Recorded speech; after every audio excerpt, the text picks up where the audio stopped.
Mets, meet the Mets. Step right up and greet the Mets. Bring your kiddies, bring your wife.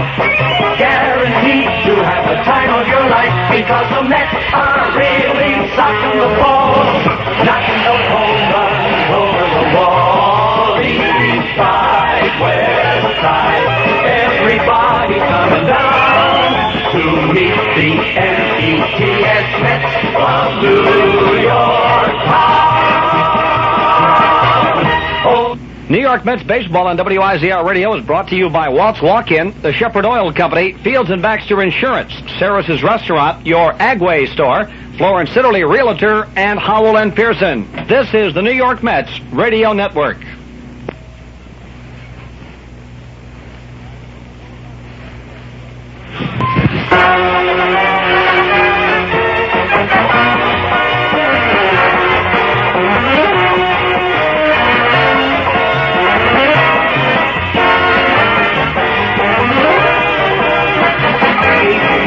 Everybody, this is Bob Murphy with Lindsey Nelson and Ralph Kiner, greeting you on a beautiful evening from San Diego, California.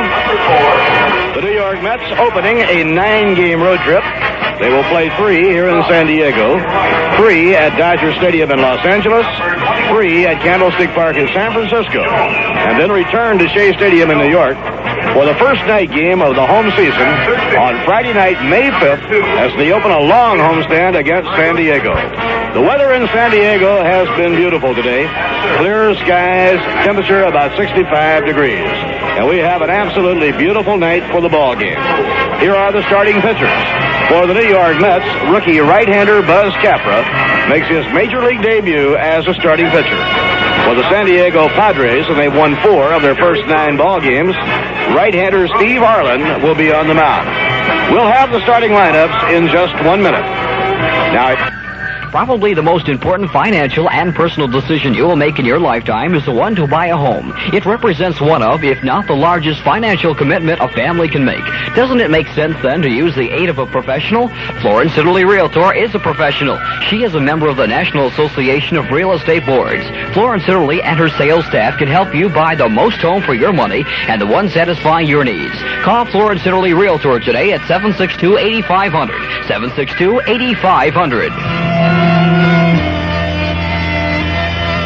Life is a mystery when you don't see things as they are. Clear it up with regular examinations by a vision specialist. That's good advice from the American Optometric Association. Remember last week when you said next week you'd spend more time with your children? It's next week. A thought from the Church of Jesus Christ of Latter-day Saints.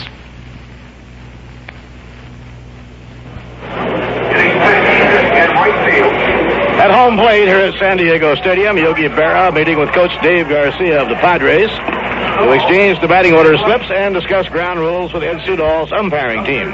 For the lineups and the batting orders for tonight's game in San Diego, let's check in with Ralph Kiner. All right, Bob Murphy, and for the New York Mets. Bud Harrelson will lead off. He'll be playing shortstop. Batting second, the second baseman Ken Boswell. Batting third in center field, Tommy Agee. Batting fourth, playing right field, Rusty Staub. Batting fifth and playing left field, Cleon Jones. Batting sixth and playing third base, Jim Ferguson. Batting seventh at first base, Ed Greenbull. Batting eighth and catching, Jerry Grody. And the pitcher, Buzz Capra, batting ninth. For the Padres, the leadoff batter will be the third baseman, Dave Campbell. Batting second and playing second base, Daryl Thomas. Batting third in center field, John Jeter. Batting fourth and playing first base, Nate Colbert. Batting fifth and playing left field, Leron Lee. Batting sixth and playing right field, Larry Stahl. Batting seventh, the catcher, Fred Kendall. Batting eighth at shortstop, Enzo Hernandez. And the pitcher, Steve Arlen, batting ninth. Padres have a record of 4 wins and 5 losses. The Mets have won 4 and lost 2, and the Mets have won their last 3 ball games, sweeping the series from the Chicago Cubs. Now the Padres take the field.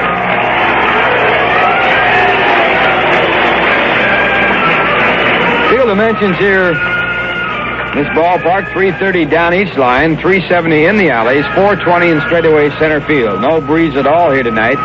And normally this is not considered a hitter's ballpark. Air is very heavy due to the fact of the moisture in the air. We're not too far from the ocean, about 5 or 6 miles. And it's basically a pitcher's park. And now our national anthem.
Anthem from San Diego, California, and the Mets and Padres in the first of a 3-game set. We pause for station identification. This is the New York Mets Baseball Network. WIZR FM Johnstown.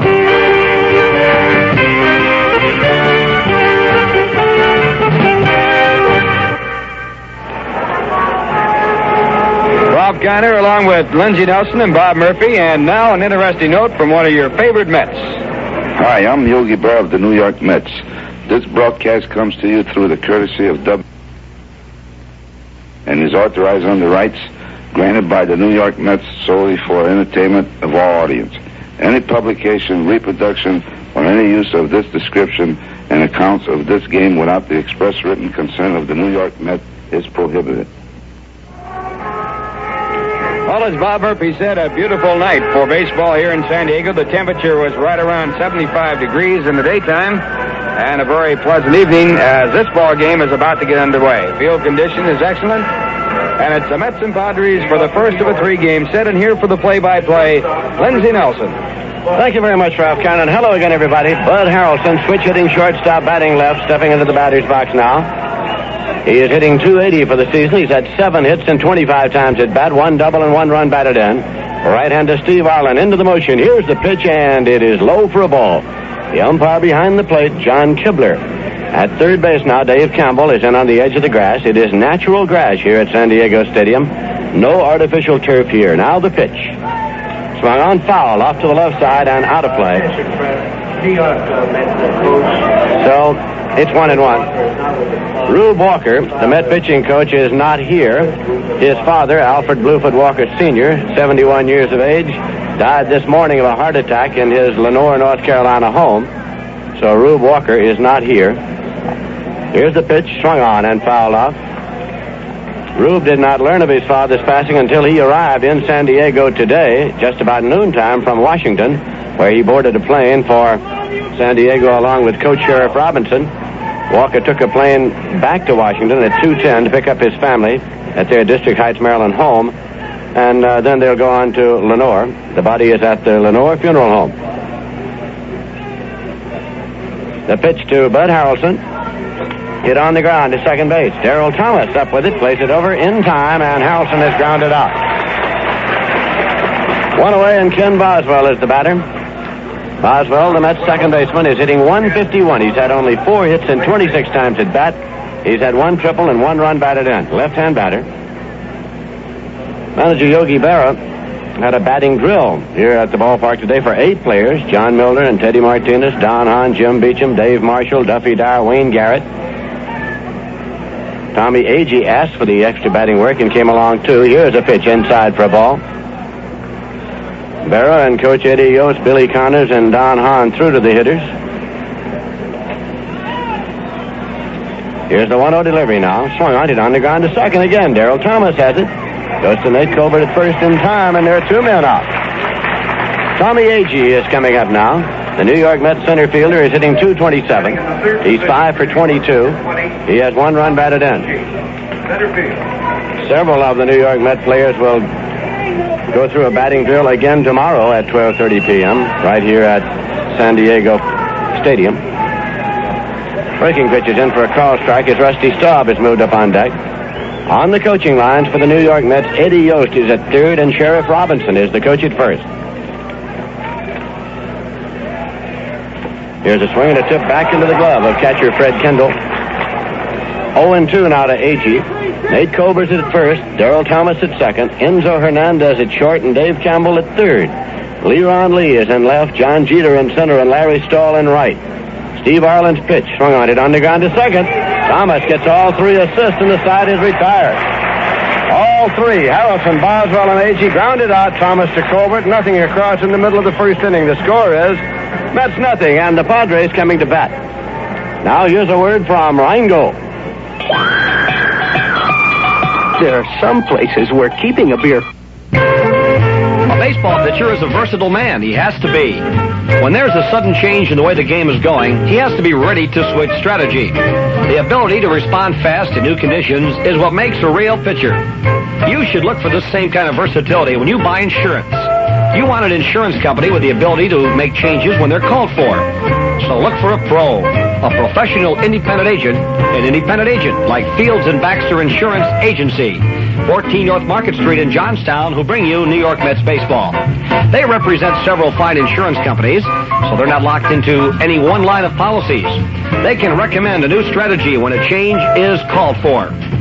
When you need insurance for your car, your home, your business, see a professional. You see a real pro. See Fields and Baxter Agency at 14 North Market Street in Johnstown. They'll give you professional insurance service. Fields and Baxter in Johnstown. Buzz Capra, 24 years of age, is on the mound taking his warm-up pitches preparatory to his first major league start against the San Diego Padres, who will have Dave Campbell up to lead off. Buzz Capra, in his only other appearance of this year, pitched 2 innings at Montreal and allowed 1 hit, no runs, and struck out 4. It was a good breaking pitch. He's a control pitcher. Dave Campbell, playing third base, hitting .182, 1 run batted in.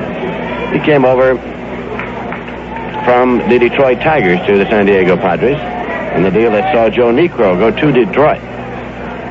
Now the pitch, and it's in there for a called strike. Jerry Grody is the Met catcher. As Yogi Berra would say, same folks, same lineup and batting order that the New York Mets have played in every game this year, with a record of 4 wins and 2 losses. Breaking pitch a little low, so it's 1-1. Buzz Capra, who was a shortstop during his early kid days and schoolboy days, discovered he threw curveballs to first base. Here's a 1-1 pitch, swung on, popped up to the right side. In foul territory, Kranepool's back of the bag at first. He makes the play.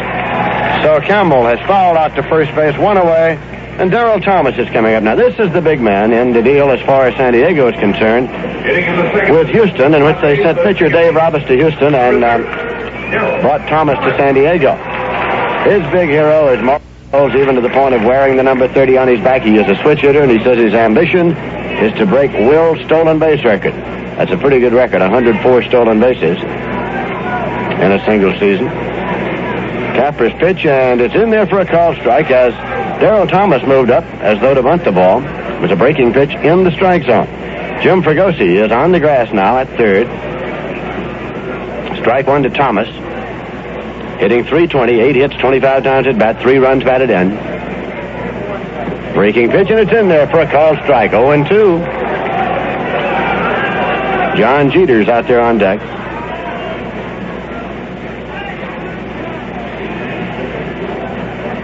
Grody sends out the sign, and here's the 0-2 delivery. Hit on the ground, second base. Boswell to his right, up with it, placed to first in time. Thomas has grounded out. Boswell wisely wasting no time getting rid of the ball against the speed of Daryl Thomas. John Jeter's coming up now. He's hitting .458, 11 home runs, 11 hits and 24 times at bat. 1 home run and 3 runs batted in. Jeter came over last year to the San Diego Padres from the Pittsburgh Pirates when Bob Miller went from San Diego to the Pirates. Capra's pitch. In there for a called strike. Cleanup hitter Nate Colbert has moved up on deck now.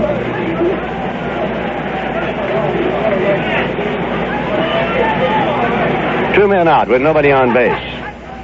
That pitch is in there for a called strike. Don Zimmer is the coach at third this year for the San Diego Padres. Dave Garcia is the coach at first. 0-2 the count now to John Jeter at the plate. Capra's pitch, curveball, and he's called out on strikes. Got the corner of the plate. So Capra notches his first strikeout as he retired in order. It's nothing across, and at the end of an inning, the score is the Mets nothing and the Padres nothing. All's quiet in Sparkle City, Captain Cleanup. Not quite, Kid Coolidge. Look there.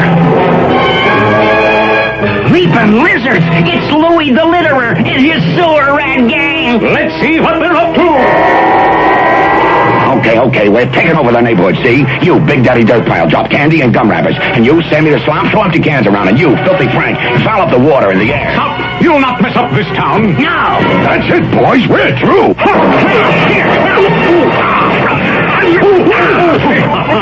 That's where you belong, in the waste can. We put them in their place, right?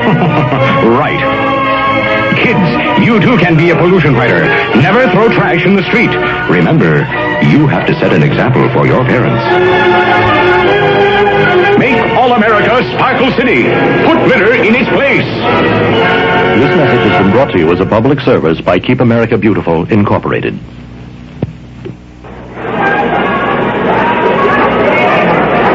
Rusty Staub will lead off now for the Mets. He's had 8 hits and 23 times at bat. He's hitting .348 since coming to the New York Mets from the Montreal Expos. Staub, a left-hand batter, facing right-hand pitcher Steve Arlen, who has won none and lost 2 so far this year. Last year, Arlen had 34 starts for the San Diego Padres. He had a record of 9 wins and 19 losses, and against the Mets, he won 1 and he lost 3. Here is the pitch, and it's in there for a called strike. Arlen is an alumnus of Ohio State, and he's a dentist. Cleon Jones has moved up on deck now. Here's a swing and a foul ball back off the screen and out of play. With John Kibler calling balls and strikes, Nick Colosi is the umpire at first, Dave Davidson at second, and Ed Sudol is the crew chief umpiring around at third this evening. Padres are sporting brand new uniforms. They call them Mission Gold. They're just a shade away from canary yellow. Arlen steps up again now to take the sign.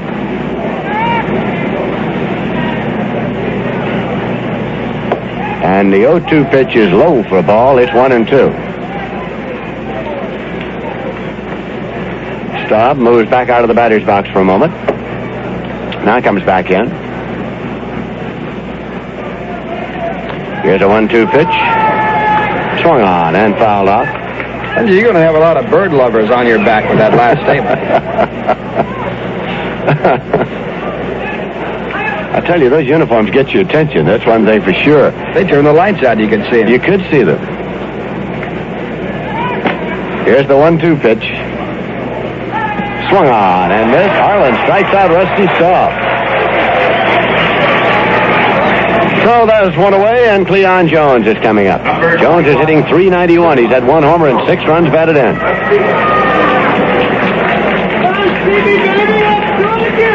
In the booth next door, fellow broadcasting Padre games this year, well known in New York, Jerry Coleman, in his first season as play-by-play broadcaster for the San Diego Padres. Now the pitch, and it's in there for a called strike. Duke Schneider had been broadcasting in recent years, and he is now managing in the San Diego organization. Here's the pitch, and it's outside for a ball. It's 1-1. Jim Ferguson has moved up on deck now. The first appearance of the New York Mets on the West Coast in this 1972 season. 3 games here, 3 in Los Angeles and 3 in San Francisco. That pitch inside, and Cleon Jones is hit by the pitch ball. He goes down to first base. It's all right. So the Mets pick up a base runner, and it'll be Ferguson coming up now. Jim Ferguson. Ferguson's hitting .227. He has 1 homer and 3 runs batted in.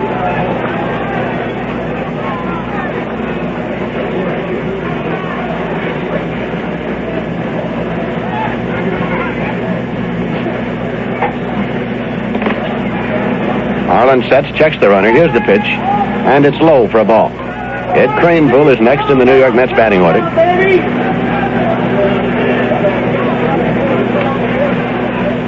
One man out, runner at first, no score. Mets batting in the top of the second inning. Runner goes, swinging a ground ball to third. Campbell charges it up with it. Plays to first in time. Jones holds at second base. Mets playing hit and run. Jones off and winging on the pitch, and Ferguson grounded out third to first. So now with 2 men out, the Mets have a runner in scoring position, and Ed Greenbull is the batter. Greenbull is 5 for 18. He has 1 home run and 5 runs batted in. He's hitting .278. Greenbull, birthday.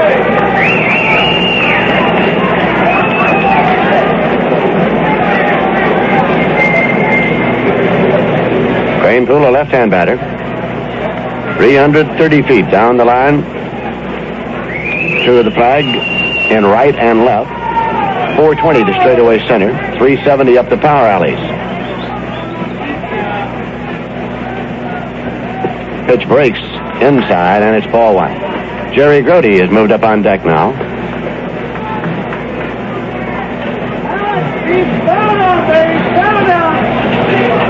Steve Arlen takes a sign from catcher Fred Kendall.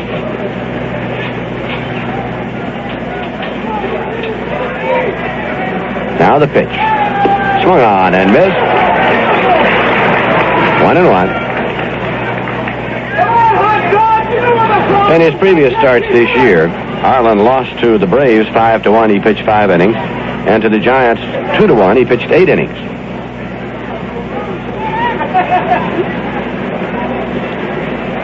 Cleon Jones takes his lead at second base. This is a 1-1 pitch. And it's low. 2 balls and a strike.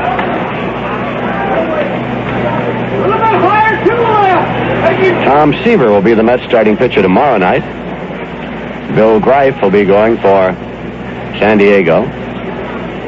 He came over from Houston in the Dave Roberts deal. Then on Thursday night, Gary Gentry for the Mets and Fred Norman for San Diego. 2-1 pitch to Greenbull. Swung on, foul back, out of play. The count's even now, 2 balls and 2 strikes.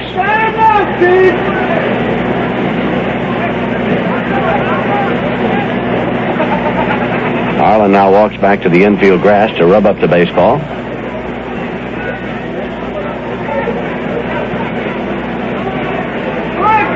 Greenbull has moved back out of the batter's box for the moment.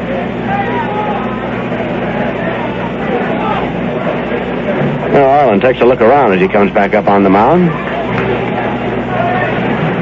Taking a little breather here before continuing to Greenbull.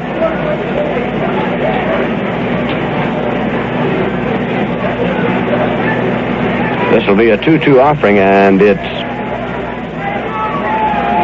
on the way. Hit in the air to deep center. Going back is John Jeter. He has it lined up, and Jeter is there to make the play in deep center field. So the side is out. No runs, no hits, no hit batsman, 1 man left. And in the middle of the second inning, the score is the Mets nothing and the Padres nothing. New York Mets baseball brought to you by Saris's Restaurant. For the finest meals with the extra added home-cooked touch, it's Saris's Restaurant on Main Street in Fonda. Saris's cooking will melt in your mouth. Willie features the finest foods at moderate prices. And say, you truck drivers, enjoy a bit of home cooking at Saris's today. Just a jump from the New York State Thruway. So remember, for luscious home-cooked meals to keep you satisfied with good eating at moderate prices, stop at Saris's Restaurant on Main Street in Fonda, New York. This is McDonald Carey. 40,000 people will be hurt on the job today, and 55 will be killed. It's a terrible waste, but it can be prevented. There's a new national job safety and health law to help. But the law needs your backing. If you're an employee, stay alert on the job and think safety full time. If you're an employer, follow the job safety standards set by the U.S. Labor Department. Remember, job safety is everyone's job.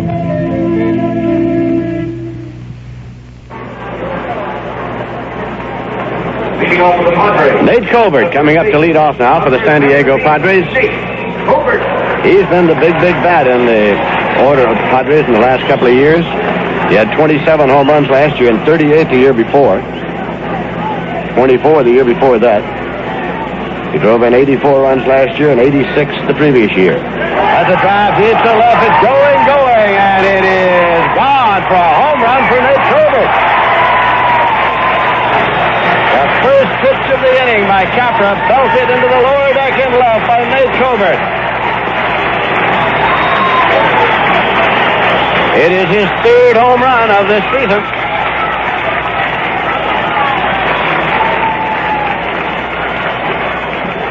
So the Padres have taken an early 1-0 lead here, and that'll bring up Leron Lee.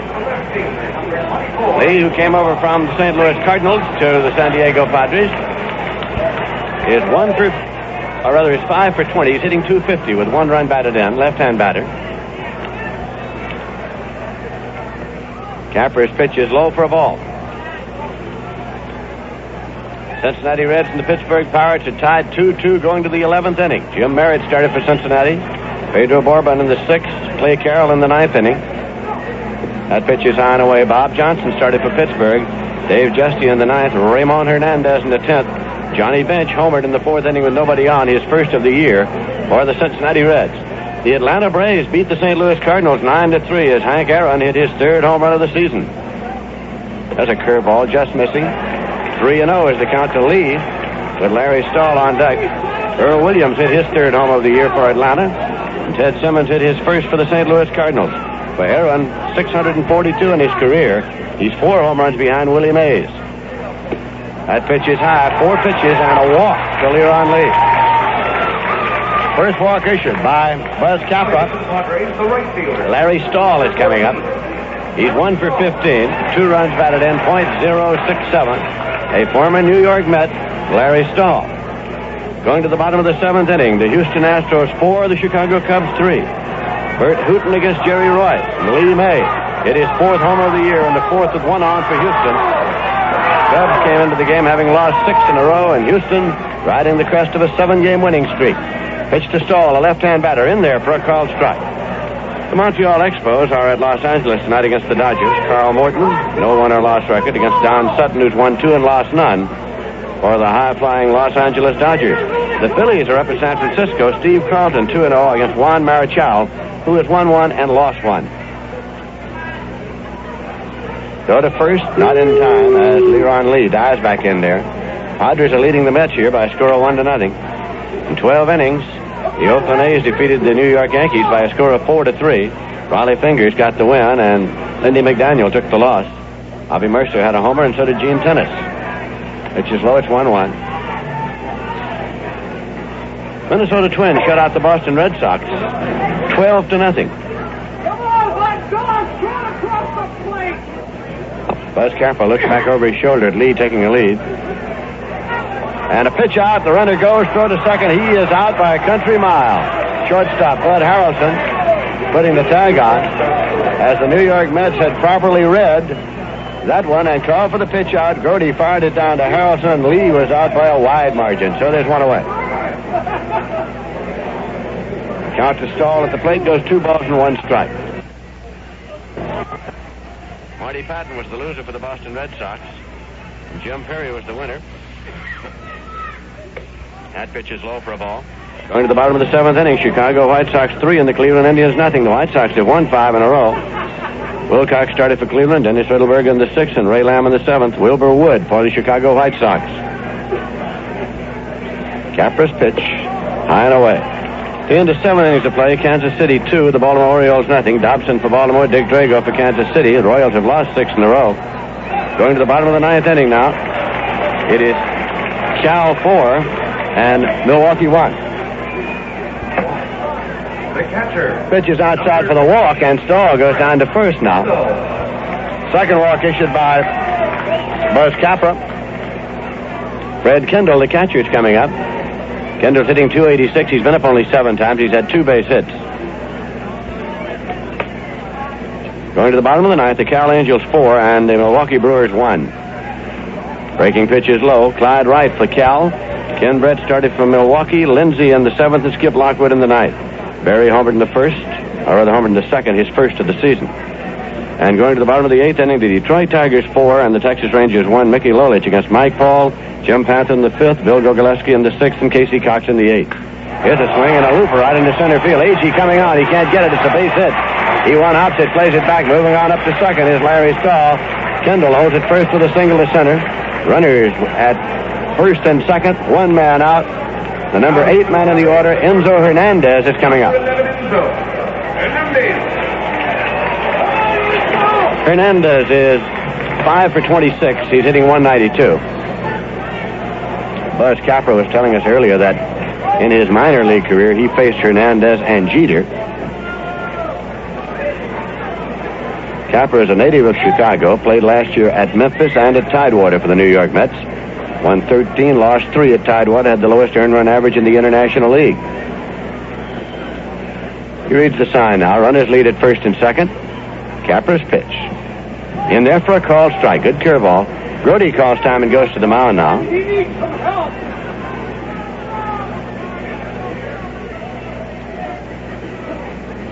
Capra has struck out 1 and he's walked 2.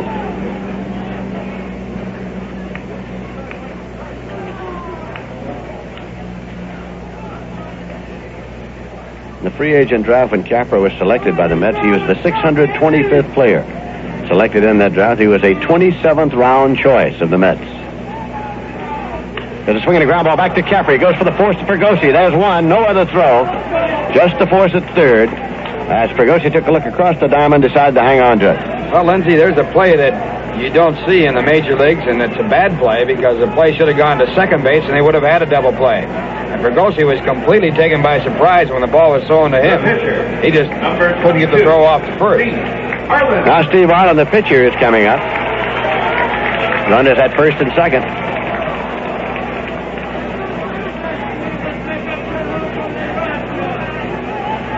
The Padres are leading here by a score of 1-0 on the home run by Nate Colbert opening this inning. We're in the bottom of the second.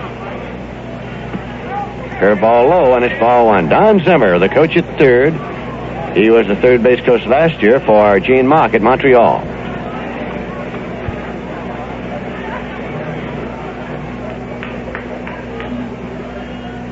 That pitch is inside.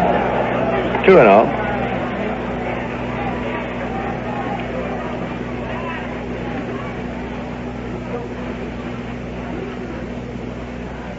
Ken Capra takes his sign as Padre runners lead. Now the pitch swung on and missed. Breaking pitch. 2-1.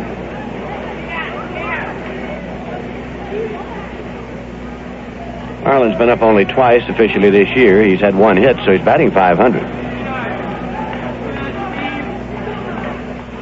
Here's a swing and a drive deep to left. Cleon Jones retreating on back to the warning track, and he one-hands the ball in the warning track for the final out of the inning. Side is retired as the Padres got a run on 2 hits, no errors, and 2 left. The end of 2 full innings of play, the score is the Padres 1, the Mets nothing. Hi, this is Kathy Ogden, your Extension Home economist, with a message for consumers. Did you eat breakfast this morning? Well, congratulations if you did. Many people, especially teenagers, fail to eat breakfast.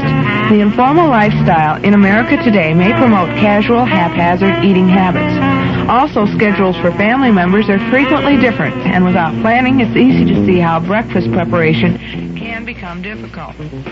If your evening meal includes bread or rice pudding or a custard, make an extra supply for a nourishing breakfast the next morning. Combine this with a glass of orange juice and you can make a nutritionally balanced breakfast. Teenagers may be intrigued by a sandwich breakfast, and a good supply of fixings may be on hand, like peanut butter, sliced cheese, or ham. Whatever you prefer to serve for breakfast or your family members find most acceptable, it's important to form the habit of eating breakfast each day.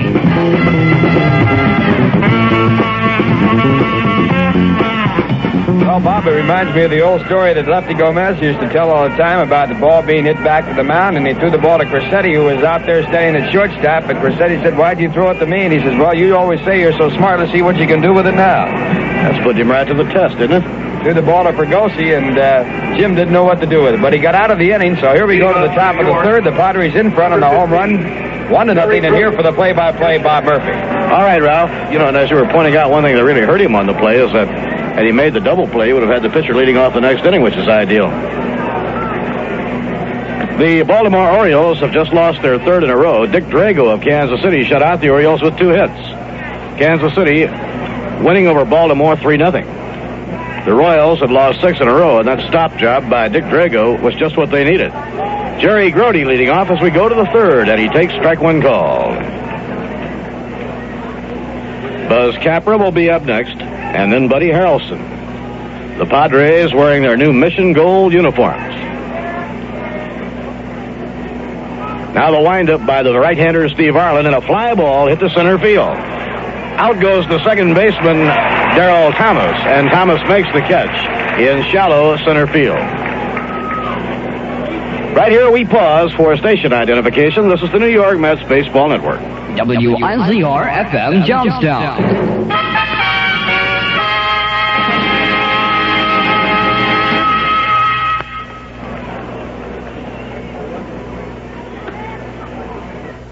Buzz Capra takes his turn at bat, and the fastball by Steve Arlen is over, strike one call. Arlen, a tall right-hander, is a former All-American pitcher at Ohio State. The pitch on the way, high inside. 1 ball, 1 strike. When he's right, he is very difficult to beat. He has won 10 Major League ball games. 5 of the 10 victories have been shutouts, and he shut the Mets out last year on a 3-hitter. Low and outside, Buzz Capra lays off 2-1. Preston Gomez, the San Diego manager, feels that he has a much faster ball club this year than he had a year ago. With John Jeter in center field and Daryl Thomas at second, they have better overall speed. The 2-1 delivery gets the outside corner to Buzz Capra, 2-2. It's all over in Milwaukee, and the California Angels, who lost 4 in a row to the Texas Rangers, have snapped a 5-game losing streak. California beat Milwaukee 4-1. Clyde Wright the winner. Now Capra takes low and away, 3-2. Ken Brett was the losing pitcher. 1 home run in the game, that by Ken Berry, the deprived Clyde Wright of a shutout. We've had a lot of streaks, winning streaks and losing streaks for this early in the year. 3-2 delivery. Swing and a miss. He struck him out with his fastball. For Steve Arlen, his second strikeout. 2 outs, nobody on. The top of the batting order for Buddy Harrelson. The Mets trail by a run with Nate Colbert up to his old tricks of hitting home runs against New York. San Diego's home run output was way off last year from the previous season. And a drive in the air to right field. Stahl racing in, makes the catch. Well hit line drive by Buddy Harrelson, staying up just long enough for the right fielder Larry Stahl. No runs, no hits, no errors, and none left. At the end of 2 1/2 innings, the San Diego Padres won, the New York Mets nothing. And now that snow time is finally over, chances are you can see where a lot of work is needed on your lawn and garden. And Agway has all the items you'll need to get things back into shape. Choose from a full assortment of rakes, including bow, steel, bamboo, and wood, for all of those twigs, dead leaves, and other debris. Then empty the piles into Agway's poly-trash bags to smooth the lumps and bumps. Agway has that lawn roller to suit your needs. Then put some nourishment into your lawn with Turf Food Special at $3.25 for 50 pounds. Covers 5,000 square feet. Use Agway's Model B spreader to spread seed, chemicals, fertilizer, as well as other materials. While you're at Agway, look at all the other lawn and garden items too, including Agway's rotary tillers. And don't forget ground lime to correct soil acidity. Visit Agway today on the Johnstown Arterial. Remember, Agway has the famous Hot Point appliances and quality service.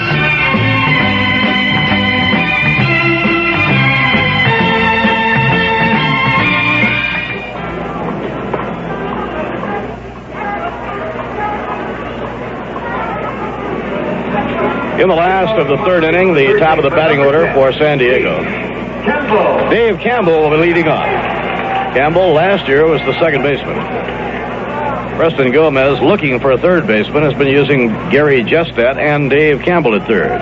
Campbell hits right-handed. The pitch by Buzz Capra is low, ball one. Buzz primarily a curveball pitcher. He'll throw two different types of a curveball. Actually, one he calls a slider. And he does a good job most of the time of keeping the ball down. Breaking ball in at the knees, a call strike. 1 ball, 1 strike to Dave Campbell. Daryl Thomas, the on-deck batter, and then John Jeter. Tommy Agee shades to left center against the right-hand hitter. And a fly ball hit down the right field line. It's deep and it may go foul. A foul ball going into the bullpen. Dave Campbell stroking one almost to the wall, but foul by about 10 yards. Rusty Staub in pursuit. And now the count is 1 ball and 2 strikes on Campbell. San Diego won 4 of the first 9 games played. San Diego had 9 games canceled because of the strike. 8 of the 9 games were road games. And those games were in San Francisco and Houston. And a half-swing soft line drive to second. Boswell takes it on 1 hop.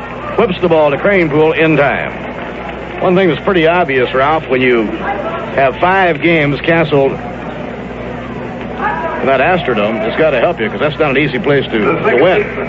They really got a good break in that schedule because Houston, a very tough ball club, and also a club that got off to a good start after their first 2 losses. They really got hot.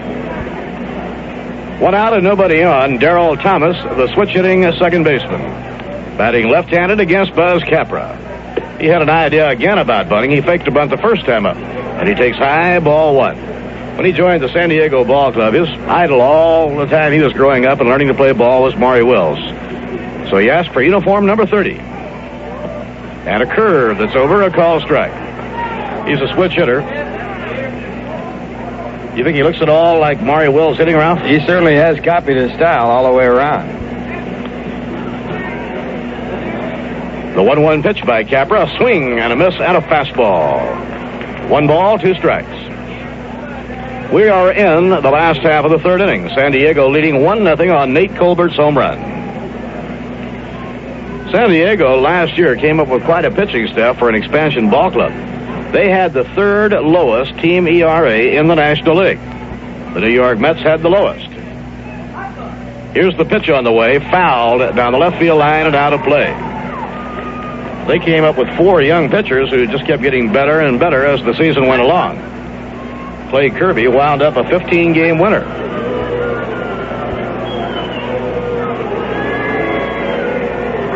Two years ago, San Diego surprised everyone in the National League by hitting 172 home runs, mainly on the home run hitting of Nate Colbert, Clarence Gaston, and Ollie Brown.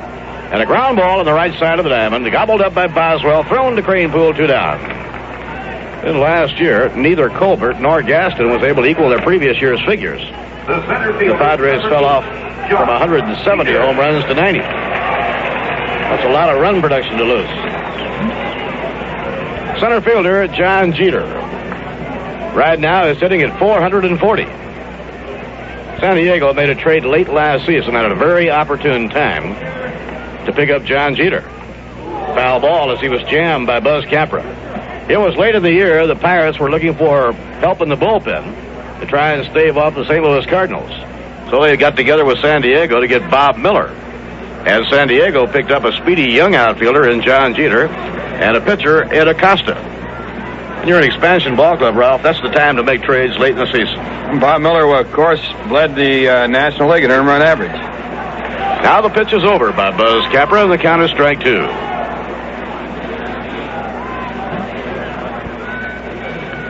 Two outs, nobody on, last of the third inning. First of 9 games on this road swing. The Mets are back at Shea Friday night, May 5th. That'll be their longest homestand of the year. And a ground ball through the hole, a base hit to left field for Jeter. Jeter has good speed, and he likes to run. Nate Colbert coming up, and he'll get a good hand. In his first 3 years in the National League, all with San Diego. Nate Colbert hit 89 home runs. That's almost 30 a year. And to give you an idea of how well he was doing, he hit more home runs his first 3 years than, say, Johnny Bench did or Willie McCovey. He has a lot of power. He was a particular nemesis to Tom Seaver. 2 outs and 1 on. Buzz Capra works from the stretch. Ed Greenbull holding against John Jeter. Here's the pitch. Low, outside, ball 1. His home run the first time up was his 9th against the New York Mets. He was a real nightmare to Tom Seaver last year, remember?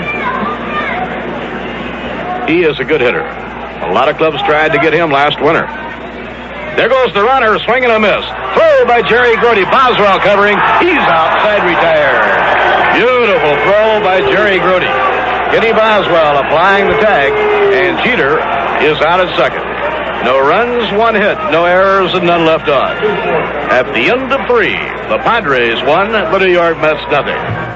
You got the money, honey. I got the time. We'll go honky-tonkin' and we're gonna have a time. We'll make all the night spots dance to the music fine. You got the money, honey. I got the time. College men, are you the type of fella who's aiming high and wants to get there fast? Well, this is Lefty Frizzell telling you how to do it. At 1,800 miles an hour, that's how fast a Marine aviation officer gets where he's going. He's a man with the world at his feet.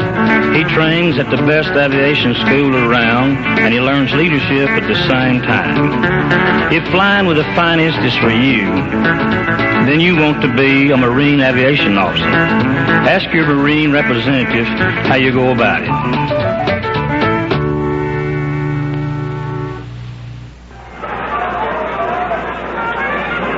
From San Diego, following the 3-night games here, the Mets go up to Dodger Stadium for the weekend. They will play the Dodgers Friday night, Saturday night, and Sunday afternoon. We'll be broadcasting all of the games, and the game Saturday night and Sunday afternoon will also be televised back to New York. Then into San Francisco, a 3-game set with the Giants. Kenny Boswell up against Steve Arlen. The game now in the 4th inning, and the Mets still without a base hit. Taken inside by Boswell, 1 ball and no strikes. The Sunday doubleheader at Shea, Boswell hit the ball very hard, but he was hitting in bad luck. He was hitting those line drives at people. In particular, a line drive taken by Glenn Becker to rob him of a base hit.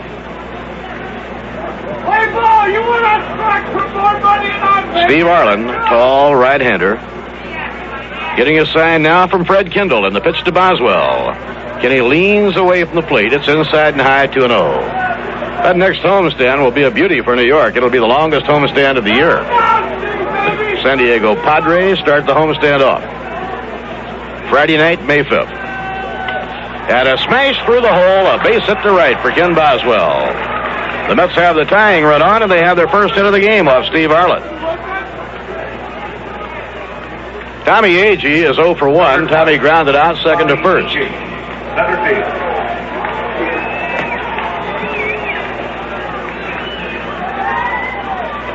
On the next homestand, the Padres start the homestand off. Walter Alston and the Dodgers will be in for 3-night games at Shea on the 9th, 10th, and 11th. And Willie Mays and the Giants for a big weekend set the 12th, 13th, and 14th of May. Here's the pitch to Tommy Agee on the inside corner, strike 1 call. And the Montreal Expos close out the homestand at Shea. They will be in town 4 days, the 15th, 16th, 17th, and 18th. 3-night games and 1-day game. The 1-strike delivery. Hit foul down the right field line, now shading over toward the crowd, out of play. Rusty Staub will hit next, and then Cleon Jones.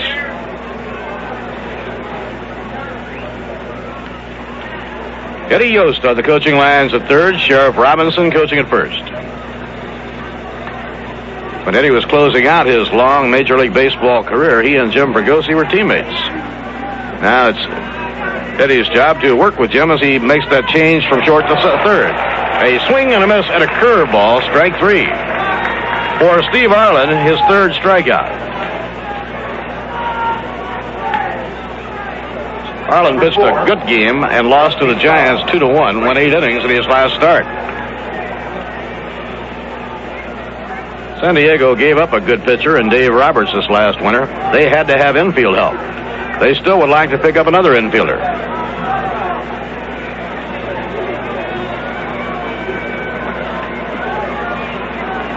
Now Steve Arlen walks off the mound and stands around for a moment. The Padres lead 1-0 on a home run by Nate Colbert. Mets trying to get it back. Rusty Staub is the hitter. Around comes the arm, and a pop-up outside third. A foul ball might go back into the stands, and it does. 1 strike count to Rusty Staub.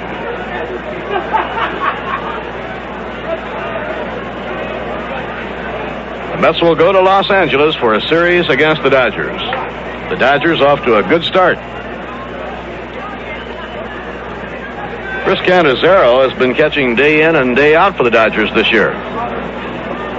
Tom Haller was traded away. The Dodgers recently picked up Dick Dietz from the Giants.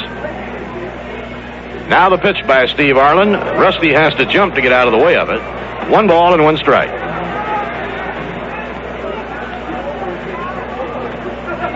Cleon Jones waiting his turn at bat.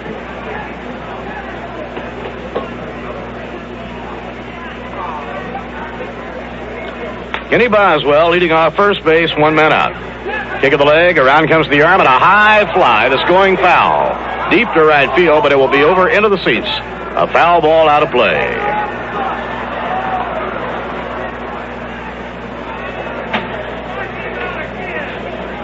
John Jeter appears to be a fixture in center field for San Diego this year. And Preston Gomez is platooning Clarence Gaston and Ollie Brown with Leron Lee and Larry Stahl. Lee and Stahl are the left-hand hitters playing against right-handers. Ollie Brown and Clarence Gaston both bat right-handed. And a pop up on the inside near the mound. Under the ball waiting is Steve Arlen, and Arlen makes the catch. Arlen called for that one all the way. So 2 men away, it brings up Cleon Jones. Cleon hit by a pitch ball his first time at bat.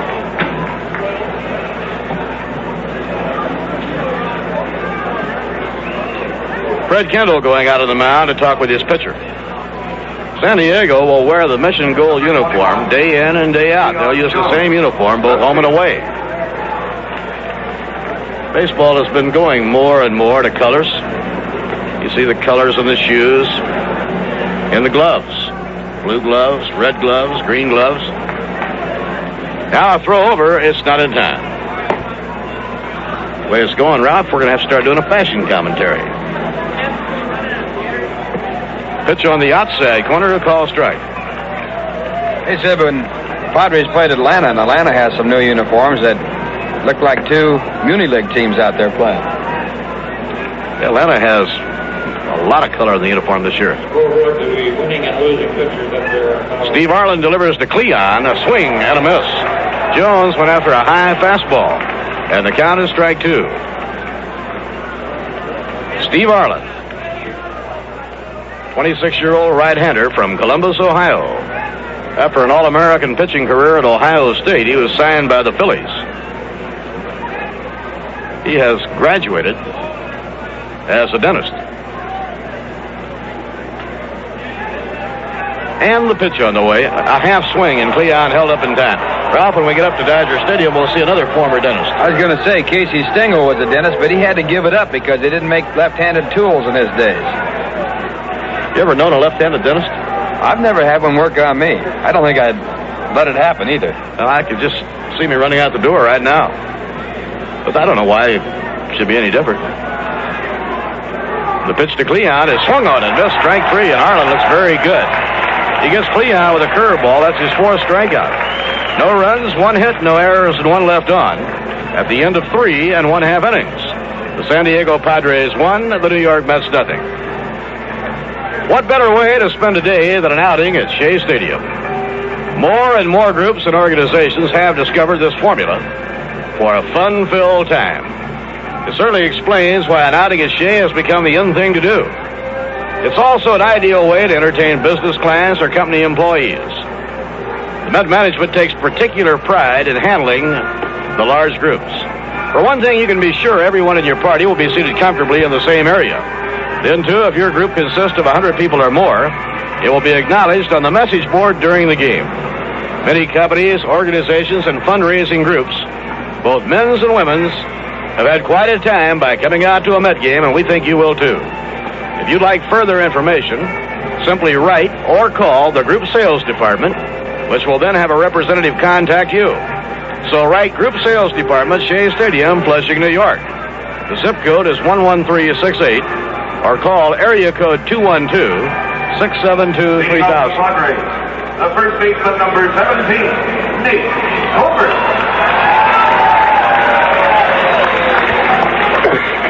Nate Colbert was hitting when John Jeter was thrown out by Jerry Grody for the last out in the third inning.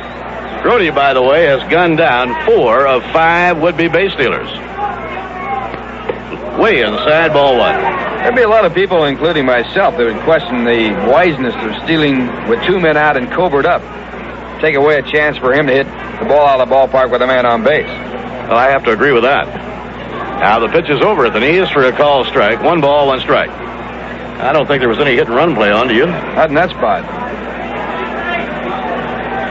1 ball, 1 strike. The pitch by Buzz Capra is inside. Belt high, ball 2. 2-1. Against Jerry Grody, you don't have that percentage going for you. He can gun you down and gun anybody down. Nate Colbert, powerfully built right-hand hitter, bats out of a crouch and hits a high pop fly outside first base. Moving over easily under it is Eddie Cranepool. He has it, retiring Colbert. 1 away in the bottom half of the 4th inning. And the former Cardinal outfielder, Leron Lee, will be coming up. Leron Lee reached on a walk, and he was caught stealing on a good throw by Grody in the 2nd inning. Padres feel, as we were mentioning, that they have a lot more speed this year, and they are certainly out to put it to work. Padres figure they have to scratch him out a run at a time. And a hard liner caught by Cranepool, 2 down. Hard hit line drive, but right to Eddie Cranepool. Leron Lee is out on 1 pitch. Now hitting for the Padres, the right fielder, number 14, Larry Stahl. The Cincinnati Reds and Pittsburgh Pirates will go now to the 13th inning, still tied up 2-2. Sparky Anderson has called on 4 pitchers. Jim McLaughlin came on the 12th. Bill Burden has used 3. The latest is Hernandez. 1 home run in that game by Johnny Bench. The Houston Astros, a hot ball club. They have just turned back the Chicago Cubs 5-4. Larry Stahl, the batter. Veteran outfielder, left-hand hitter, takes outside, ball 1. Ralph, the Astros have now won 8 games in a row. Tonight they beat the Cubs 5-4, and Gladding was the winner. Bert Hooton was the loser. Outside, ball 2, 2-0. I wonder if it's just happenstance or it's just that you remember these things more often, but after you pitch a no-hitter, it seems like a pitcher has a tough time. It always seems that way, doesn't it? Unless you're Johnny Vandermeer. The 2-0 delivery, outside to Larry Stahl, ball 3. Houston has so much more power this year. Lee May has already hit 4 home runs. He hit 1 tonight with a man on. Also, they have shortened the fences in the Astrodome, and it seems to be helping people like Doug Rader and Jimmy Wynn. The Astros right now are leading the National League in home runs. And a ground ball hit through the hole into right field, a base hit for Larry Stahl. Last year, it's interesting to note, and mainly, I guess, because of the Astrodome being so difficult for home runs, the Astros hit fewer home runs than any team in the National League. Well, this year, they're off to a very fast track. They've hit 14 already, and they lead every team in the National League at this point. You get a fellow like Lee May on your ball club, you're going to get some home runs. Also, the winner of the ball game yesterday, Johnny Edwards, got a home run. He's not noted for home runs. And that was his 2nd of the season already. It's obviously made a difference, Ralph, in the Astrodome by bringing those fences in the power alleys. They didn't shorten it down the foul lines, but they did shorten it about 10 feet in the power alleys. And a grounder that is foul, hit by Fred Kendall. Maybe they turned the wind machine on and the wind's blowing out there. You don't believe that, do you? A lot of people did in the early days of that Astrodome. They thought the wind blew out on purpose when the Astros are hitting and blew in when the other teams are hitting. An ingenious device. Now, if Bill Beck were running the ball club, I'd have to believe it. 2 outs and 1 on, last of the 4th. San Diego with a 1-0 lead. The batter is the catcher, Fred Kendall. He's a right-hand hitter. Way inside, the curve by Buzz missing. Inside and low, 1 ball, 1 strike. 24-year-old Buzz Capra making his first Major League start. Had 1 relief outing in Montreal and pitched very well. He worked 2 innings, allowed no runs, 1 hit, and struck out 4. John Matlack got his first Major League win in the Sunday doubleheader at Shea Stadium. Now the 1-1 delivery off the outside corner. You always like to pitch left-handers against the Dodgers. So I'm sure that Yogi was greatly impressed and encouraged by Matlack's performance on Sunday, as the Mets will be going from here to Dodger Stadium. And it might well be that Matlack will get a start in that Dodger series. Tom Seaver will not be pitching in the Dodger series because he works Wednesday night here. And a curve that is swung on and missed. It's funny how it goes. Last year, Tom Seaver did not pitch an inning against the Giants. It just simply worked out that way in the rotation. But he was 3-1 against the Dodgers with an ERA of about 1.0. As it turned out, the Giants beat the Dodgers out for the Western Division by 1 game. The count is 2-2 on Fred Kendall. Around comes the right arm. The runner goes. It's fouled into the dirt. No play. Larry Stahl running on the play. Last year, Ralph, the Giants were screaming about Seaver, or it was the other way around. The Dodgers were screaming because Seaver pitched against them and not the Giants. So this year, the Giants will have their turn. Just the way the schedule goes, the Mets and Dodgers and Giants just seem to work back-to-back in the schedule all the way around.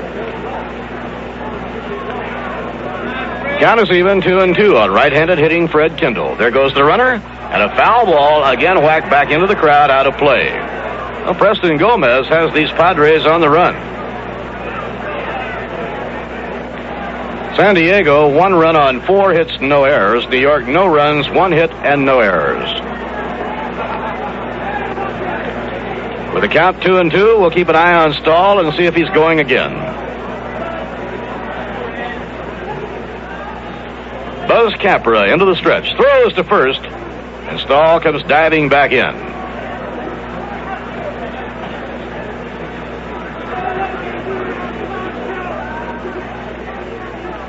That's with the infield just about straight away. Kendall standing well back from the plate, and the pitch is inside, ball 3. The runner was holding up. This time he'll be going with 2 men away at a count of 3-2. Capra walked 2 in the second inning. Buzz has not had that strikeout touch so far this evening with his curveball. He got Jeter in the first for his only strikeout. Larry Stahl is on the run, and a ground ball hit toward shortstop. Picked up by Harrelson. He guns it. He's outside, retired. Fregosi crossing over to pick it up, could not get there.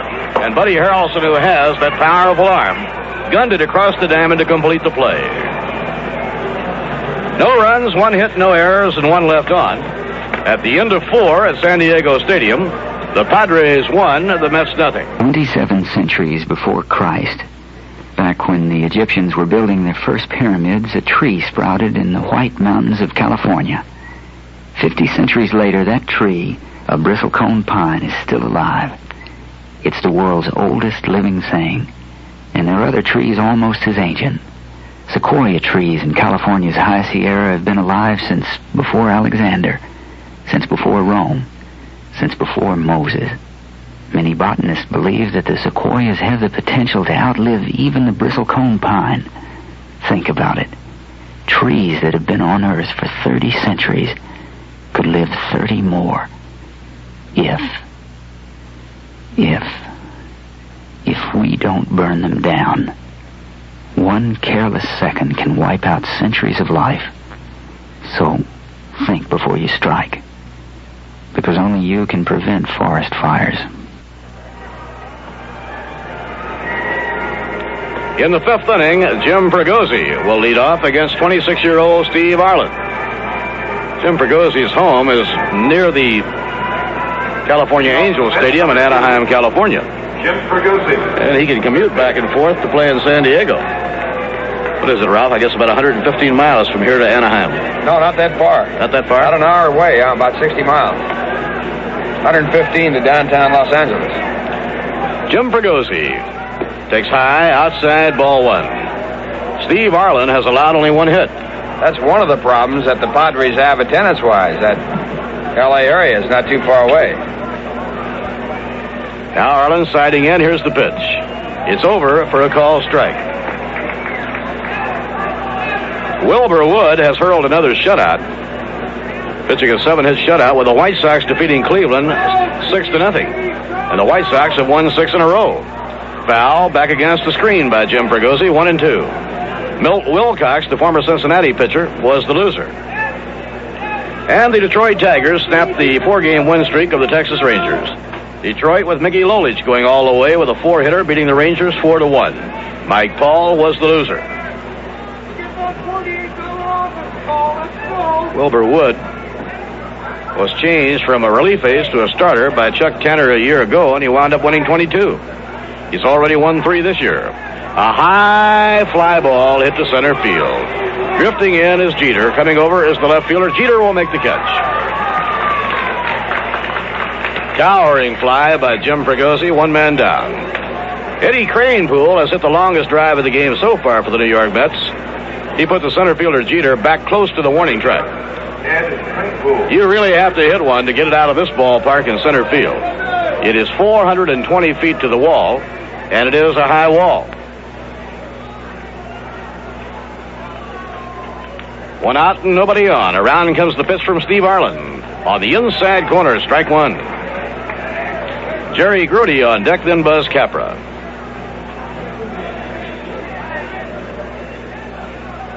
Eddie Yost coaching third, Sheriff Robinson at first. Now Kendall setting up the target. Down the middle for a call strike. And Arlen has beautiful control working here this evening. He has not walked a batter. He has struck out 4. Although he lost a lot of games last year, he finished the year with an excellent ERA. He won 9, he lost 19. And a breaking ball in the dirt. 1 ball and 2 strikes. As Roger Craig, now the pitching coach of the Padres, says, you have to have something to be able to start that many ball games in the major leagues. And it appears that Arlen learned a lot from it. 2 years ago, Clay Kirby was a 20-game loser. And then last year, with the added experience, he became a winner. He won 15 and lost 13. Pitching 1-2. Ground ball hit hard to short, backhanded by Enzo Hernandez. Across to Nate Colbert, 2 men down. 5 in a row retired by Steve Arlen since Kenny Boswell got the only Mets base hit. That was leading off in the 4th inning. Jerry Grote was retired on an infield pop fly his first time up.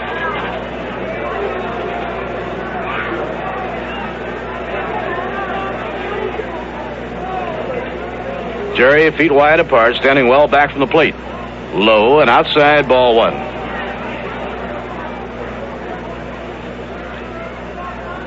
Tom Seaver tomorrow night, Gary Gentry Thursday night. In all probability, Jerry Koosman will open the Dodger series. Now it is high. Grote lays off. It's 2 balls and no strikes.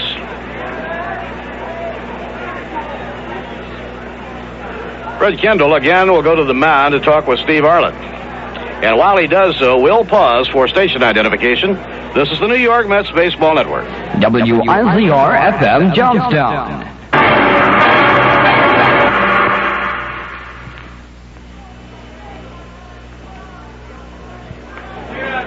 Bob Murphy with Ralph Kiner and Lindsey Nelson.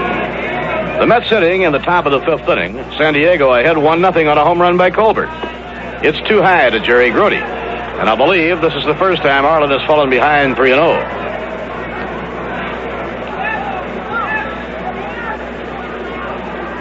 Mets at this point in the game have had only 2 base runners. Grote takes down the middle for a call strike, 3-1. Cleon was hit by a pitch ball in the 2nd. And Kenny Boswell singled to right field in the 4th. Mets had a big day hitting against the Cubs on Sunday at Shea. Swing and a miss and a curve on 3-1. Now it's 3-2 to Jerry Grote.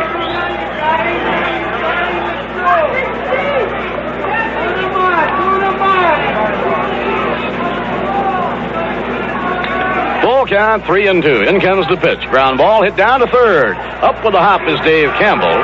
The long throw to Nate Colbert, and the Mets are out in the fifth inning.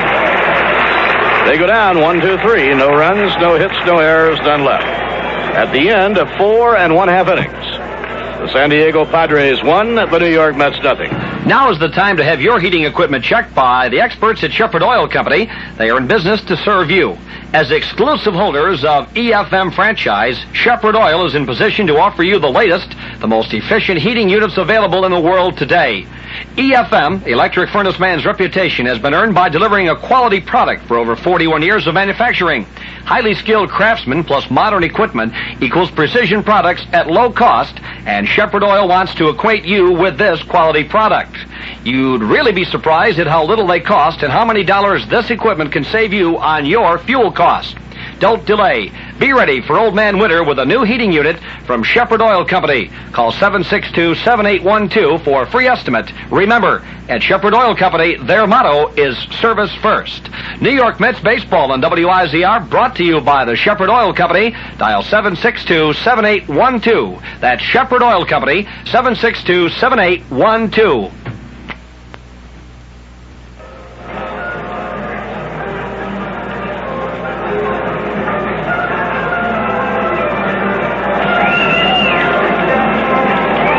San Diego will have the bottom of the order hitting in the last of the fifth inning with Enzo Hernandez, the shortstop, leading off. Then the pitcher, Steve Arlen, followed by the leadoff batter, Dave Campbell. Teddy Martinez coming out to warm up Buzz Capra. Leading off with the Padres, the shortstop. Several of the players will be out at noon again tomorrow to get batting practice in. So much batting practice was missed by the combination of the strike and the bad weather. Now the Mets are on the West Coast, and if the weather remains the rest of the way like it has been today, well, they're in for super weather. Enzo Hernandez reached on a force play in the second inning. He's 0 for 1. Way inside, that drove him away from the plate. 1 ball and no strikes. He was one of 4 rookie shortstops in the National League last season.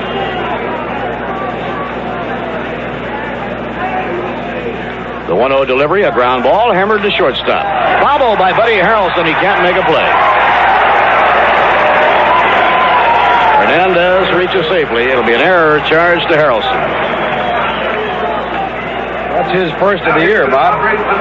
He doesn't make many. And interestingly enough, Ralph, in the past years with the Mets, the few errors that Bud made, he made in the early part of the year.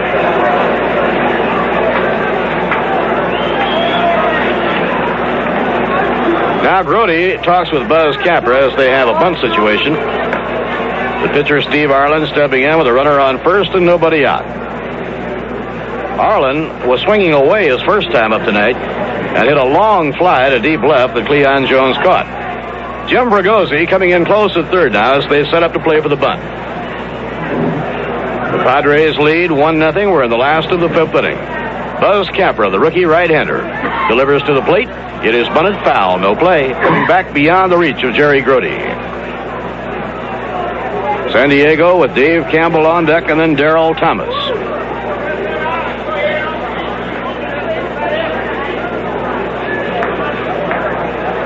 Buzz Capra looking in now to get his sign from Grody. Eddie Greenbull holding against the base runner Hernandez.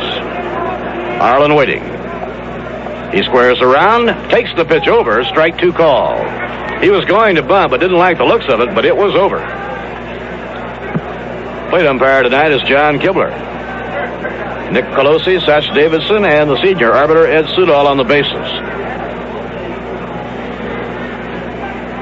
Now let's see if the bunt is still on with a count strike 2. The stretch by Capra. He squares around, bunts, foul ball, strike 3. For Buzz Capra, his second strikeout. 1 out and 1 on in the last of the fifth inning. Dave Campbell will be batting against Buzz Capra. Dave Campbell, the third baseman, has fouled out to Eddie Greenbull and been thrown out by Ken Boswell. Campbell is 0 for 2. He came up through the Detroit Tiger organization. The Padres, looking for infielders, sent Joe Negro over to Detroit to get Dave Campbell. He was with the Padres all of last year.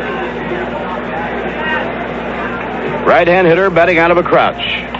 And he swings and pops the ball up near the mound. Ferguson and Greenbull are there. Ferguson comes right up on the mound and makes the catch. One pitch retires Dave Campbell. And now the switch-hitting second baseman Daryl Thomas will be batting. He has pulled the ball both times up.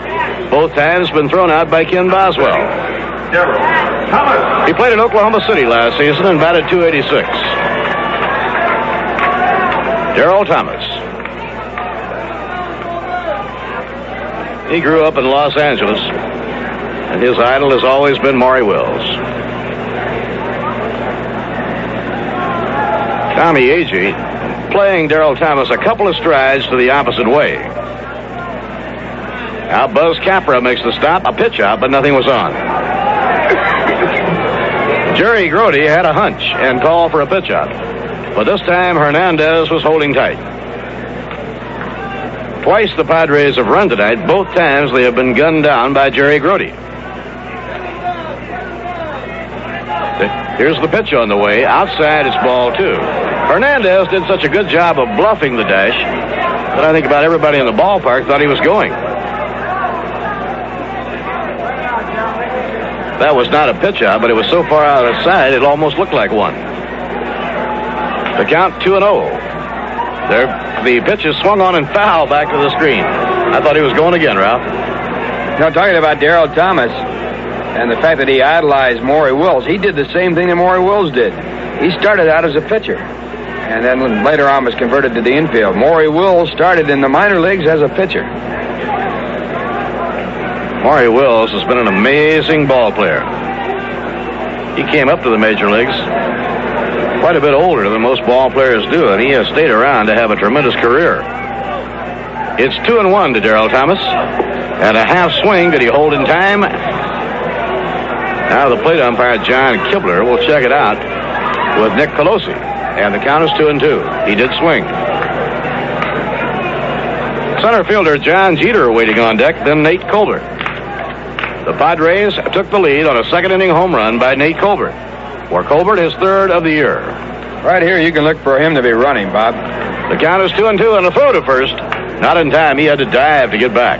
Mets are looking for him to run right here. They've been running on a 2-2 count, and this is an ideal situation right here.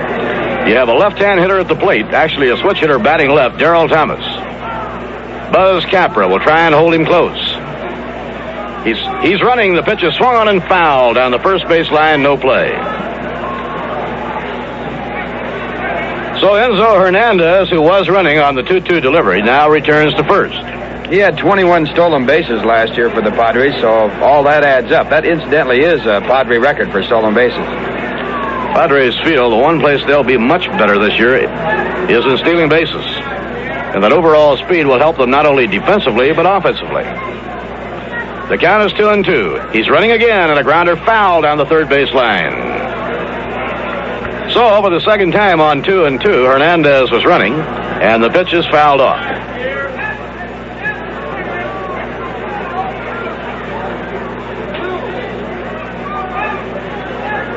Don Zimmer coaching at third base, with Dave Garcia coaching at first. Buzz Capra looking in to Jerry Grody. It's 2-2 to Thomas. Hernandez is running again. The pitch is high. The peg to second, the slide. Safe. The ball got loose. They had him, but the ball got loose from Kenny Boswell. Grody's throw was there in time. They had him. It was a beautiful throw. But as the runner came sliding into the bag, perhaps his foot hit the glove. The ball squirted free. It'll be a stolen base for Hernandez. I thought they had him dead to rights, Ralph. Well, the throw was perfect. It was on the first base side of the bag, right on the corner, and that's the second stolen base of the year for Hernandez. And if the ball had been caught, as you call it, he would have been out. 3-2, the count on Daryl Thomas. 2 men away, last of the fifth inning. San Diego with a 1-0 lead. And now Thomas asks for time and gets out of the batter's box.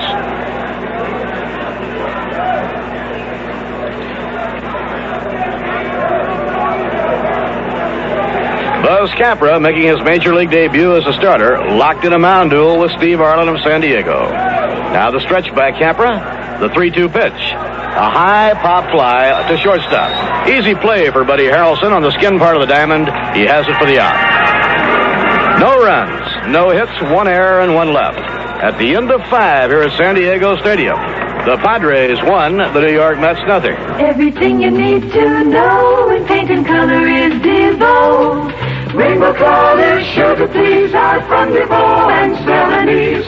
Got you covered out or in, got you covered thick or thin. Paint a house or paint a wall, touch it up or cover all. Everything you need to know in paint and color is Devo. Rainbow colors, sure to please, are from Devo and Celanese.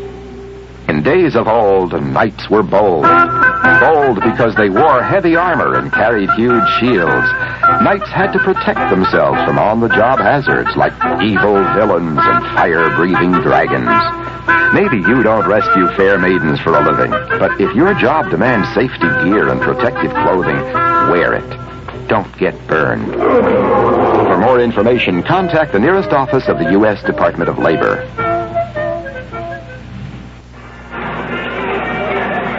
Cincinnati and Pittsburgh in the 13th inning tied 2-2. The Braves down the Cardinals 9-3. Houston beat Chicago 5-4. 8 in a row. The Dodgers won. The Expos nothing in the second, and the Phillies and Giants scoreless in the third.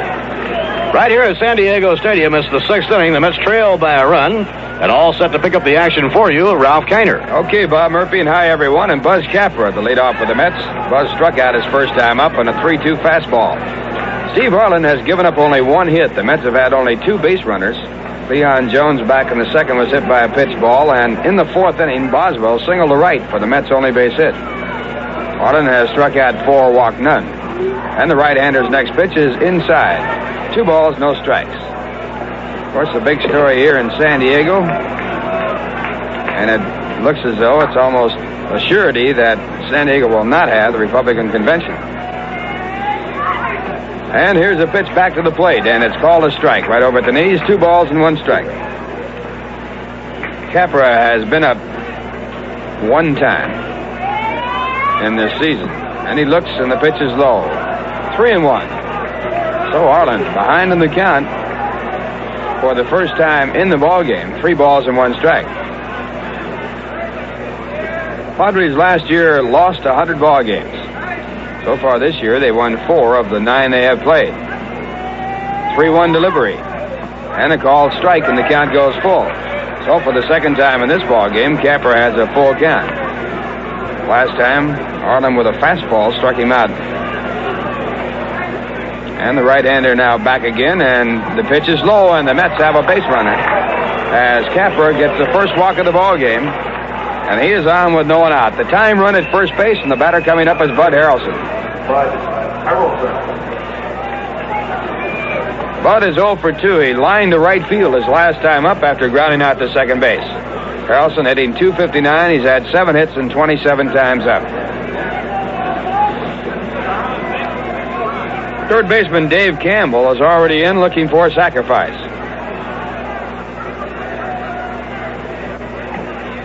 Padres leading 1-0 on the home run by the first baseman, Nate Colbert. And now Arlen from the set position. Harrelson squares, takes a fastball up high, and it's ball 1.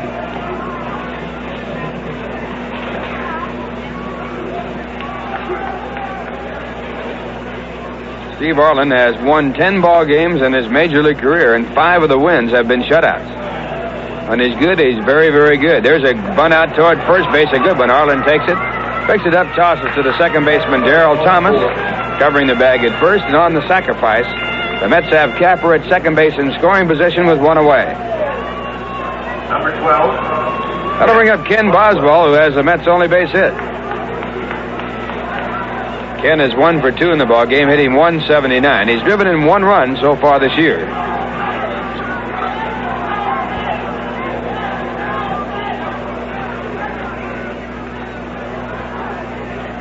Outfield about straight away, shallow in center. John Jeter there. He has a good throwing arm. Larry Stahl in right field. Leron Lee in left. There's a fly ball to the left. Lee drifting back is in front of it, makes the catch. Capper tagged up, fakes it going over, then goes back to the bag. So now 2 away, and it leaves it up to Tommy Agee. Tommy grounded out the second his first time up.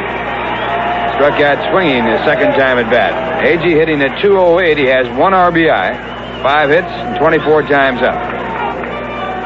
Tomorrow night it'll be Tom Seaver in the mound for the Mets. He's 2-0. He'll be opposed by Bill Greif, who has won 1 and lost 1. Thursday night, Gary Gentry is scheduled to go for the Mets against Fred Norman.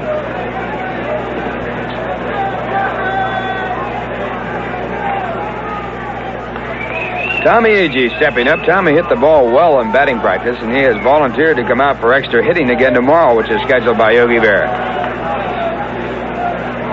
And Steve Arlen, right-hander with the first pitch, a breaking ball, swung on and missed, strike 1. Arlen has 110 in his lifetime in the major leagues. He's lost 22. And his father was credited, was it father or grandfather, Lindsay? Grandfather was credited as being the first man to broadcast a baseball game in the major leagues. Did it while the Pittsburgh Pirates are playing. Play on at second, and Capper's picked off. Throw taken by the shortstop Hernandez, and Capra tagged out, and the side retired. There was no doubt about that one. Capra, way off the bag, had no chance to get back, and he walks away with his head down over toward the dugout. No runs, no hits, no errors, a walk, a man picked off second, no one left on base, and the score at the end of 5.5 innings. Padres won, the New York Mets nothing. Hunger hurts, especially children. This is Dustin Hoffman urging you to get involved with the U.S. Department of Agriculture's National School Lunch Program. The School Lunch Program, 25 years old this year, is providing nutritious lunches every school day to more than 20 million youngsters. Write to School Lunch, Washington, D.C., 20250. Write today, please. This public service message brought to you by the U.S. Department of Agriculture.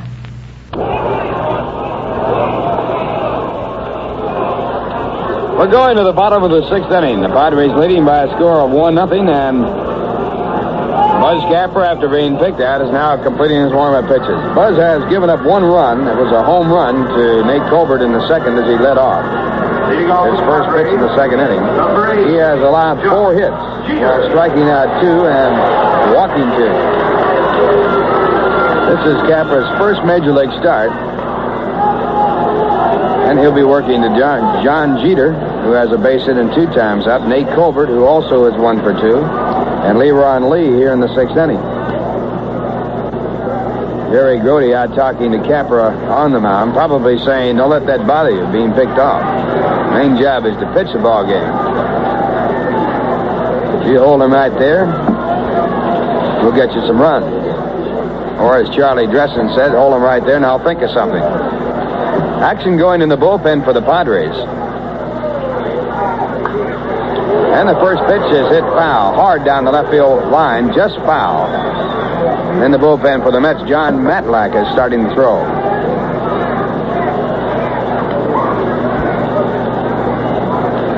Jeter's batting .462 so far this year. He's 1 for 2 in this ball game, and he's 12 hits in 26 times up this year. Ed Acosta is warming up. There's a hard smash in the hole, backhanded by Harrelson. A throw to first in time. Great play by Harrelson on a hard smash by Jeter. Also throwing in the bullpen for the Padres, Mark Schaefer. Got to bring up Nate Colbert, who has counted for the only run of the ball game. Nate is 1 for 2. He homered in the second, fouled out in the fourth. His home run is 3rd this year, and he's batting at .171. 5 runs batted in. Right-hand batter lays the bat right off over his shoulder, and the first pitch by Capper hit off the hands, looped out toward left. Harrelson makes a high jump, but he can't get to it. It's just over his glove, and it drops in for a base hit. Harrelson moving back on the looper, out into shallow left field, almost got to that ball. So Colbert is on with his second base hit, the 5th off Buzz Capper, and it brings up Leron Lee, who is 0 for 1 with a walk. He lined Ed Greenbull his last time up, with Greenbull making a good play on him. In the 13th inning, the Pittsburgh Pirates pull it out on a 3-run home run by Richie Hebner, his second home run of the season. And the Pirates defeat Cincinnati in 13 innings, 5-2. The winning pitcher, Bob Miller, he's now 1-1. The losing pitcher was McLaughlin. Johnny Bench had a home run in the ballgame, his first of the season, in the fourth with no one on. First pitch to Leron Lee. Outside and low, it's ball one.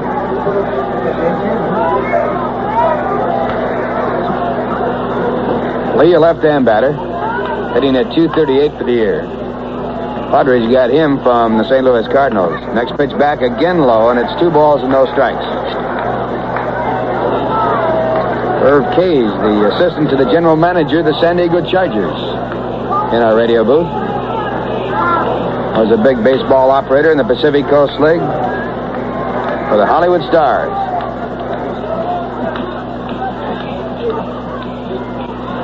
Two balls, no strikes. Here's the pitch. It is hit foul down the left field line. A long run for Ferguson, who can't get to it. Speaking of the Pacific Coast League, the San Diego Padres in the Pacific Coast League had some great ball players here. Al Rosen, Minnie Minoso played here. And one year they had quite a home run combination with Luke Easter, Max West, and a fellow named Graham. So the San Diego fans used to some outstanding baseball.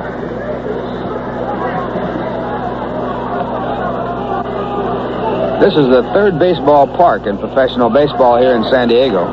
Lane Field, the first, located down by the river, by the waterfront. And then Westgate Park, which is located just down the valley away. Here's a pitch high and away, and it's 3 balls and 1 strike. Westgate Park is now a shopping center, and Lane Field is now a parking lot.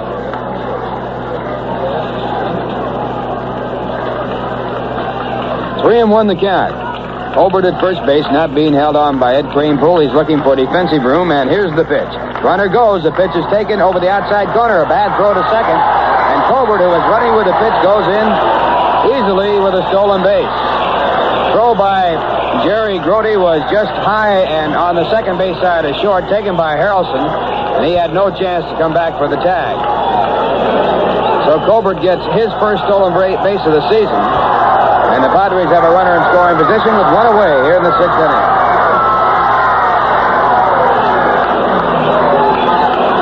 Three and 2, the count on Leron Lee. Now Capra sets up.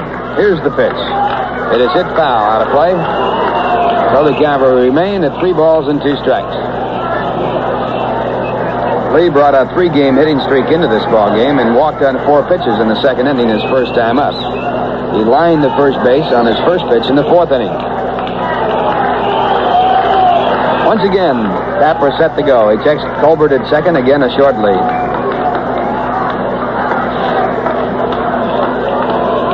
Last year, the Mets and Padres in 12 ball games saw the Mets win 8, the Padres 4. Now play on at second, the throw not in time as Harrelson takes it at the bat. Capra obviously would like to pick a man off second. He was picked off second base to end the inning in the top of the 6th, while representing the tying run with Tommy Agia. Capra again sets up. And the 3-2 pitch. It is high, ball 4, and Lee works out his second walk. Third walk given up by Buzz Capra, and with runners at first and second, the batter coming up, former Met Larry Stahl. Now here's the Padres, number 14, Larry Stahl. Larry has walked and singled. We'll pause for station identification. This is the New York Mets Baseball Network. WIZR FM Johnstown.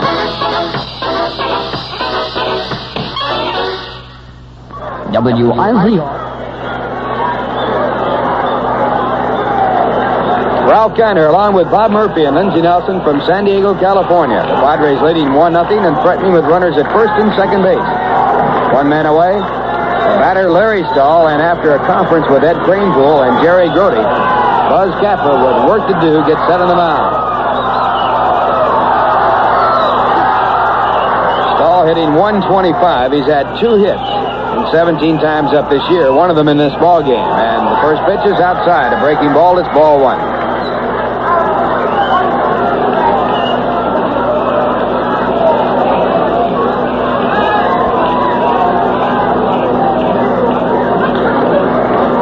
Capra slowing down, working very cautiously. Now the signs are out, and Buzz Capra set to go on the 1-0 pitch. Breaking ball over at the knees, a fake and a throw to first base by Jerry Grody. 1 ball, 1 strike.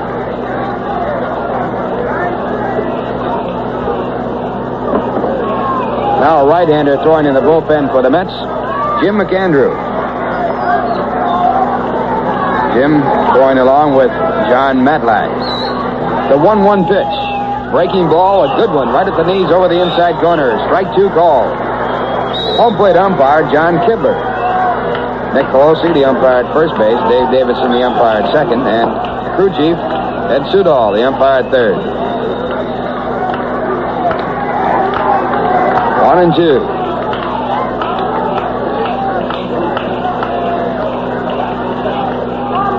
Now Capra ready, and the next delivery. Breaking ball hit right back at Capra. This time he goes to the shortstop covering second. The throw is in time, and the relay on to first base to Greenbull in time for the double play. Earlier in the ball game, in a similar situation, Capra messed up the play by throwing to third. This time he pulls it off well, and the side retired. No runs, 1 hit, no errors, a double play, 1 man left. And the score at the end is 6. The Padres 1. The New York Mets nothing. When we say the Dodge Boys think about you, it's not just a catchy slogan. It's smart business.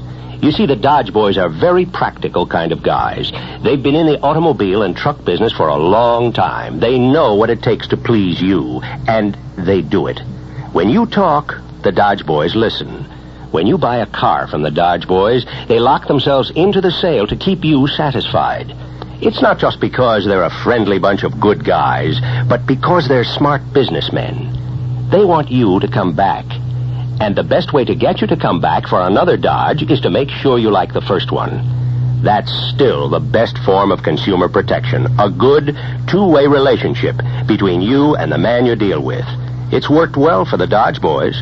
Just ask your neighbor about them. Then come in and see the Dodge Boys yourself. For the best deal on a new Dodge or Subaru, see Howland Pearson Dodge City, Main Street, Johnstown.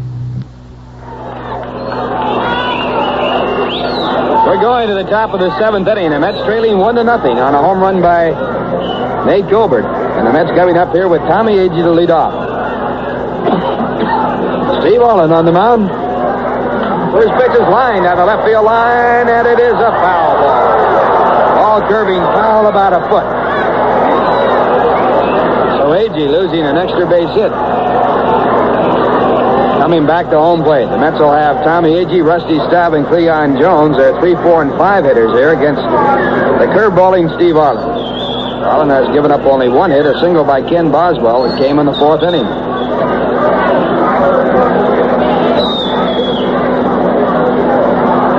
Agee is 0 for 2 in this game, batting at .208 for the season. He's had 5 hits and 24 times up. And the next delivery. Swung on and missed, and Agee fooled with a curveball low and away. And a strike 2 count.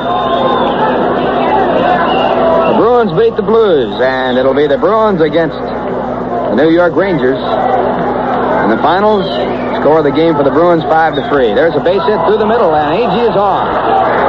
Tommy grounding the ball right through the middle, and the shortstop, Enzo Hernandez, who was shaded over toward the hole, had no chance to get to it. The ball not hit hard, but placed well.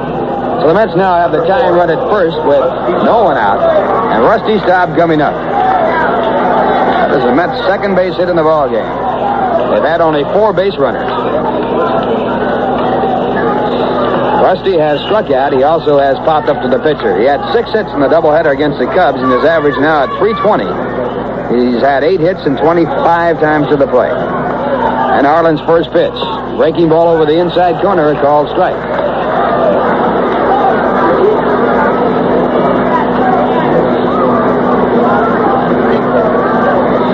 Agee being held at first base by Nate Colbert. Throw to first base, chases him back. Little calling card throw, nothing on it. Staub steps out of the batter's box after getting time from home plate umpire John Kibler. And the pitch. Popped up in foul territory, out of play. Rusty Staub has had 8 hits for the Mets, and he has scored 4 runs. He has yet to drive a run in. He's had 1 extra base hit, a double. batting at .320. Padres 1, the Mets nothing. A.G. on at first base, no one out. We're in the top of the 7th inning. Arlen wants the signs run through again, gets the second set, now sets up. Here's the pitch. Line drive to left center, a base hit. A.G. going to second base and holding there as Leron Lee comes up with the ball. The Mets now have runners at first and second base with no one out. And the batter coming up is Cleon Jones.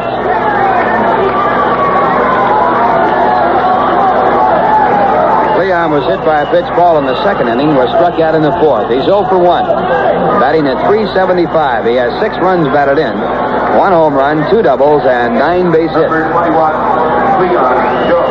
First time in the ballgame, the Mets have had 2 hits in the inning. Now time called as former Met. Roger Craig, the pitching coach of the Padres, goes out to the mound. Padres have their bullpen going. Right-hander Ed Acosta throwing down there.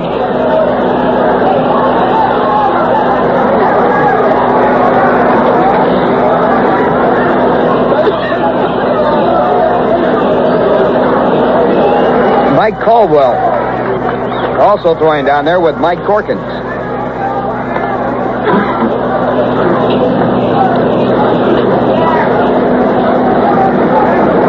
Roger Craig talking with his pitcher, Steve Arlen. Now Roger going back to the bench, and Arlen stays in the ballgame. A little bit early to be taking him out. He's given up only 3 hits while striking out 4 and walking 1. But the Mets with the time run at second base, no one out. Padres are looking for a sacrifice. Here's the pitch. Jones swings and misses. Breaking ball to Cleon Jones over the outside part of the plate. A good pitch. Strike 1.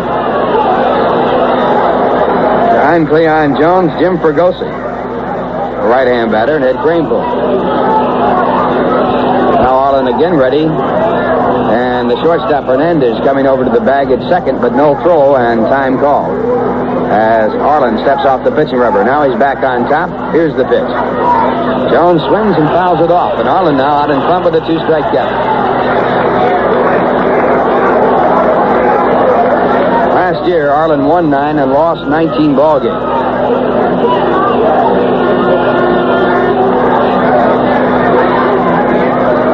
Steps back off the dirt part of the pitcher's mound to rub up the ball. Now gets back on top. 2-strike count on Cleon Jones.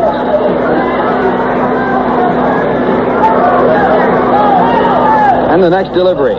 Jones takes outside. Ball 1. Arlen trying to make him go for a bad pitch, but the pitch off the plate by about 4 or 5 inches. 1-2. Chuck Taylor is now throwing in the bullpen for the Mets. Once again, Arlen ready. Here's the pitch. Again, the breaking ball low and outside. This time way off the plate. Good play by the catcher, Fred Kendall. 2-2.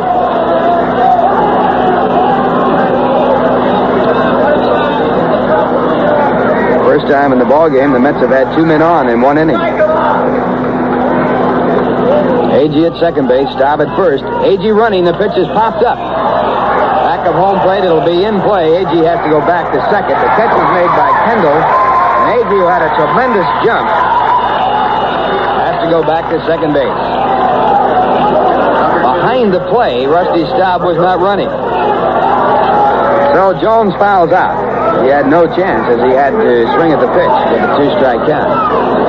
Now with 1 away, the batter will be Jim Ferguson. Jim is 0 for 2. Batting at .208, he's had 5 hits and 24 times up. Jim has driven in 3 runs. He's had 1 home run and 2 doubles.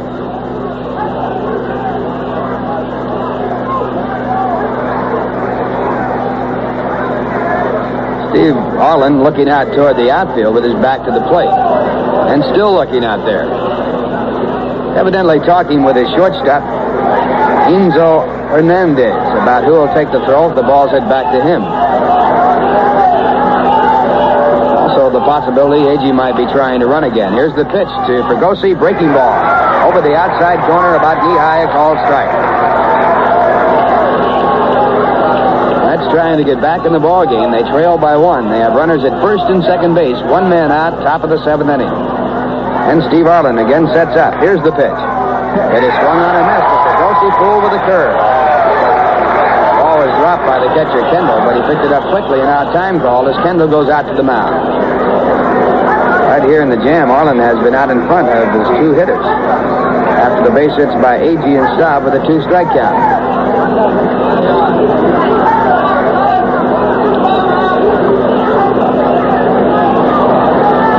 Kendall, after a word of encouragement to his pitcher, back behind home plate, getting set for the signs.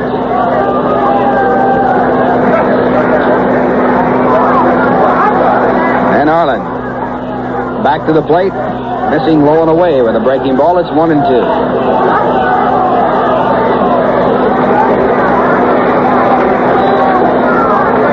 Ferguson grounded it into an out, grounding the third on the hit-and-run play in the second inning, moving Jones down to second in scoring position. Also flied out to center. The 1-2 pitch. It is swung on and fouled back out of play. So the count remains at 1 ball and 2 strikes.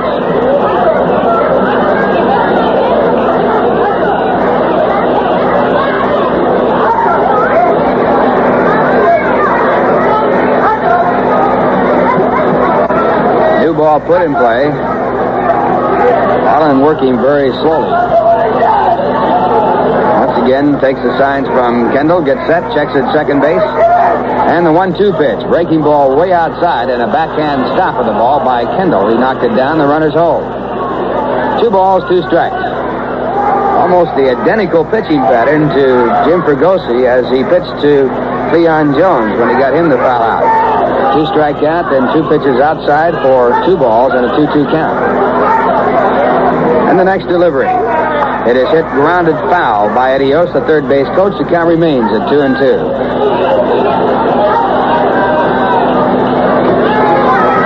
Mets against the San Diego Padres. Padres with a record of 4 wins and 5 losses. The Mets on a 3-game winning streak have a record of 4-2.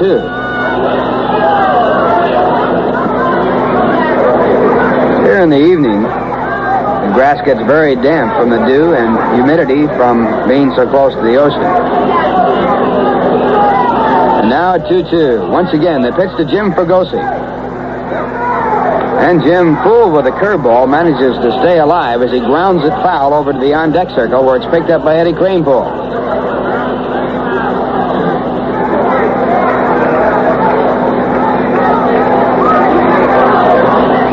Like most expansion clubs, the pitching comes first. The Padres have strong pitching. Seems to be much easier to develop pitching than hitting. Again at 2-2. The pitch to Ferguson, it's up high, and he takes for a full count. 3 balls, 2 strikes. Now the question here for manager Yogi Berra, shall you have the runners going and stay out of the double play, or do you play it safe? Agee, good speed at second. Staub behind him on at first. Agee is picked off second base. The throw is a bad throw. Gets by the third baseman. Goes over into the Met dugout. And the ball game is tied up. Agee picked off second base, but the second baseman, Daryl Thomas, threw it away when he had Agee by about 20 feet at third. An error against the second baseman as the ball goes out of play and Staub goes over to third. Mets get a big break there. Second time that they pulled the play and had the runner picked off at second base. This time they threw it away. So it's a 1-1 ball game, and now a runner at third, the go-ahead run there with 1 out, and the count at 3 balls and 2 strikes, and time called as the first baseman, Nate Colbert, comes over to talk with his pitcher, Steve Arlen. Throw by the second baseman, Daryl Thomas, was in the dirt, bouncing about 20 feet away, maybe 15 feet away from the third baseman, Dave Campbell, and he just didn't get his glove on it. Now the infield is brought in. And the 3-2 pitch to Ferguson. It is hit in the air to shallow left. Coming down the line and getting over under the ball, the left fielder Leron Lee makes a catch. Staub holds at third, and Ferguson is out. So now 2 men away, it's up to Ed Greenbull.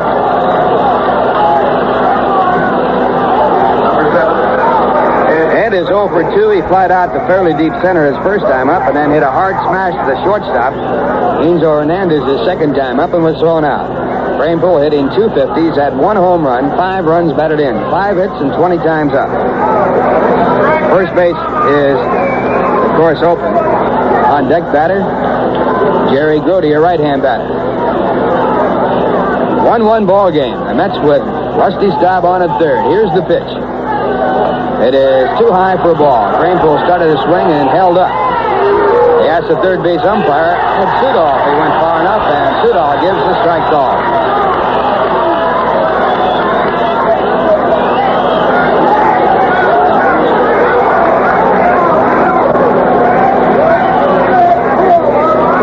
So it's a 1-strike count on the delayed call by Ed Sudol, the third base umpire. Here's the pitch. Greenbull hits it high in the air to shallow right. Going back to second baseman Daryl Thomas. Coming in the right fielder Larry Stahl. Stahl drops the ball. Greenbull goes into second base and a 2-base error, and the Mets take the lead as Cobb crosses from third base over home plate. Fly ball dropped by Larry Stahl in right field. So 2 errors, and the Mets lead 2-1.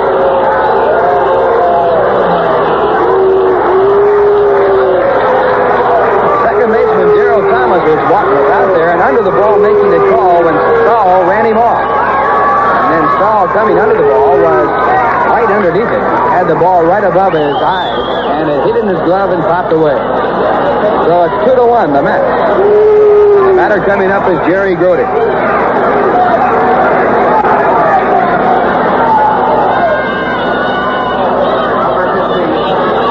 Jerry is 0 for 2. Mets 2 runs are unearned now. They lead 2-1. Now they're going to put Jerry Grody on. First pitch is outside ball 1. They're going to pitch to the pitcher Buzz Capper, or maybe a pinch hitter. Let's have their bullpen warm. As Chuck Taylor continues to throw down there. There's a pitch outside. Ball 2, and it looks like Capper's going to be called back, and that'll be all for him. And the Mets will go for a pinch hitter. There's ball 4, and Grody has walked intentionally, the second walk for the Mets in the ballgame. And it will bring up pinch hitter John Milner. Milner had a base hit as a pinch hitter his last time up, and he's 1 for 3 this year.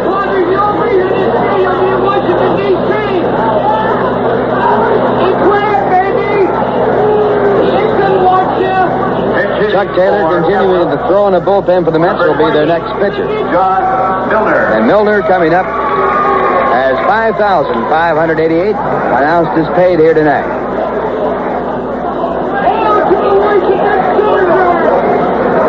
A bizarre inning. And the Mets leading 2-1.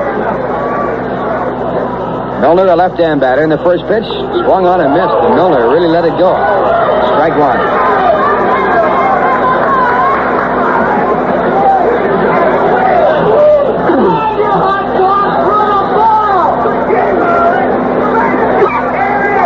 Arlen working back to the plate. And he missed catches at the knees with a breaking ball at strike 2. So Milner doing his job, but not getting any help from his teammates. Once again out in front with a 2-strike count. I should say Arlen having a fine night in spite of the fact he's behind 2-1. Next pitch, a breaking ball over, strike 3 call. Milner struck out on 3 pitches, and that ends the inning. 2 unearned runs on 2 hits, 2 errors, and 2 men left on. And the score at the end of 6.5 innings. The Mets 2, the Padres 1. Absolutely. Oh, well, thank you. Really? Good old Harry. What a host. When Harry throws a party, nobody goes thirsty. Here, let me freshen up that drink. Good old Harry is such a great host. How come Bill and Jean had such a terrible fight? I want to go home right now. Why not? It's a great fight. I don't care. Such a drink. No, I want to go home right now. Now How come Bob had a little trouble driving home? And how come everybody who felt so good last night feels so bad this morning? Maybe good old Harry is not such a great host after all. Maybe good old Harry is a pusher, a neighborhood pusher. Harry pushes alcohol. So if you serve alcohol, please, don't be a pusher. And if you're a guest, don't let good old Harry or anyone else push you into drinking more than you want. A public service message from this station and the National Institute on Alcohol Abuse and Alcoholism. We're going to the bottom of the seventh. The Mets leading 2-1 as they come up with 2 runs in the top of the seventh inning. And now a new pitcher in for the Mets, Chuck Taylor. Buzz Capper going out, the pitcher record on the plus side. Working 6 innings, he gave up 1 run, allowed 5 hits, struck out 2, and walked 3. The 1 run coming on a home run by Nate Colbert back in the second. And now Chuck Taylor making his 4th appearance for the Mets. He has worked 2 1/3 innings, given up no runs and no hits. He has no decisions. His last time out was on April 23rd.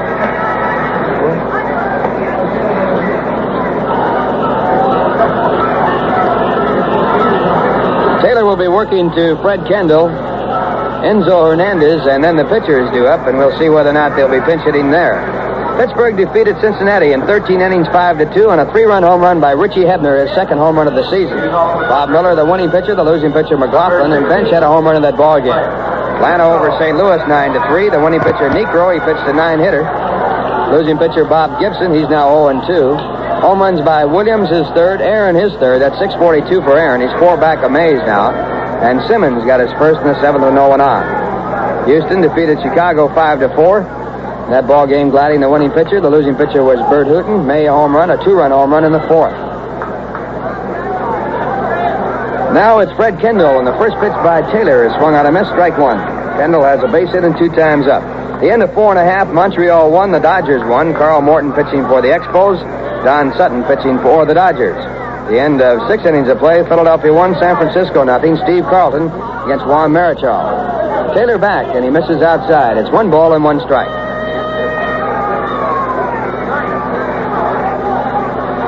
In the American League, Oakland beat the Yankees 4-3 in 12 innings. Next pitch is low and away. It's 2-1. Losing pitcher McDaniel. The winning pitcher was Rollie Fingers. Mercer had a home run, his 2nd, the 1st with no one on. Minnesota defeated Boston 12-0. A 4-hitter pitched by Perry. Patton, the losing pitcher, no home runs. Next pitch is hit out to center field. A.G. drifting back, turning, and backpedaling and making the play. 1 away. It brings up Enzo Hernandez. Enzo is 0-2. White Sox beat Cleveland. They're 6th in a row. A 7-hit shutout by Wilbur Wood. He's now 3-0. Losing pitcher Wilcox, no home runs. Kansas City over Baltimore 3-0. A 2-hit shutout pitched by Dick Drago.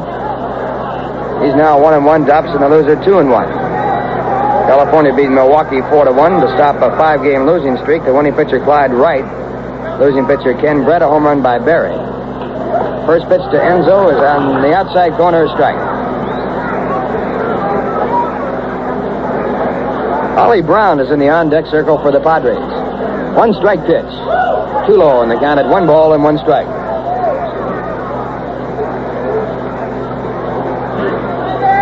Detroit beat Texas 4-1 to stop a 4-game winning streak for the Rangers. The winning pitcher in that ball game, Lolich. There's a bunt attempt and a foul back on the screen. It's 1-2. Losing pitcher was Mike Paul. Lolich now with a record of 2-1, pitching a 4-hitter. So that's the way the scores stack up in Major League Baseball. Right here, the Mets leading 2-1 with 1 out, bottom of the 7th inning. And Chuck Taylor back to Hernandez, missing high, 2-2.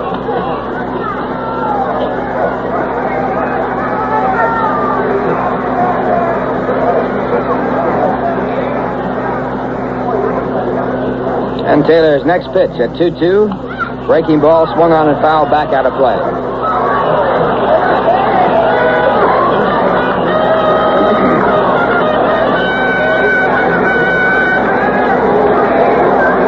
Two balls, 2 strikes.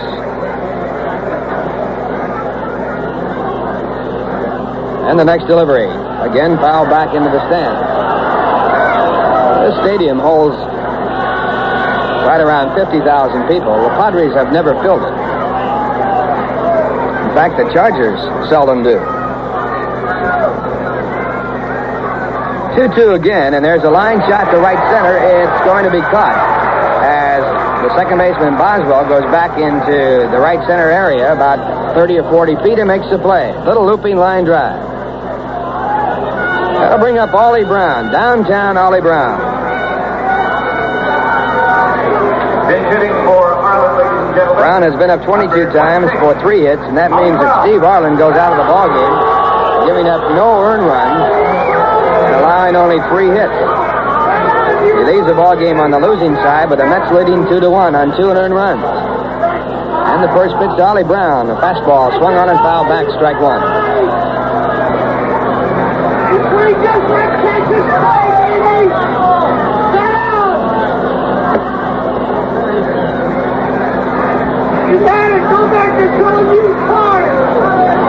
And the next pitch to Brown by Taylor. Breaking ball, swung on and fouled off the glove of Jerry Grody. A strike two count.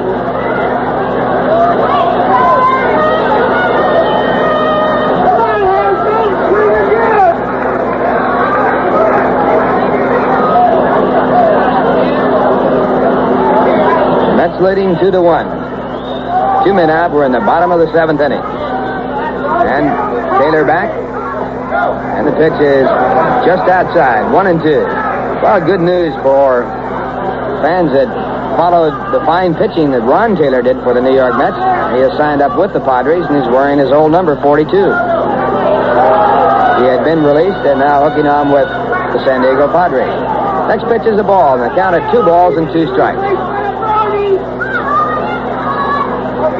And a 2-2, pitch just off the plate. Brown taking a pitch that couldn't have been more than an eyelash outside. That fills the count to 3-2. On deck batter, the leadoff batter for the Padres, Dave Campbell. Here's a 3-2 pitch. Hit the deep left center. It's back there. Could be gone. It is going. It is off the top of the wall. Fielded by Cleon Jones, and Brown goes in with a double. That ball off the top of the fence, which is over 20 feet high, at the 390 mark. That ball missing a home run by about 6 inches and would have been gone in an ordinary ballpark, but they have that high wall here in this ballpark. Now the tying run at second base. With 2 men away, we pause for station identification. This is the New York Mets Baseball Network. WIZR-FM Johnstown.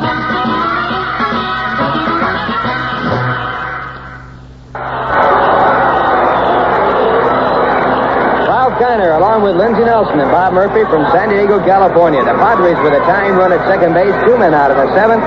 Zito Gaston is going to pitch in for Dave Campbell.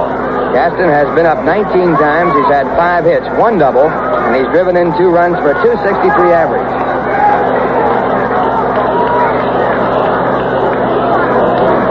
Chuck Taylor coming in with a 3-2 pitch, and that ball really ripped by Ollie Brown as a pinch hitter for the pitcher, Steve Arlen.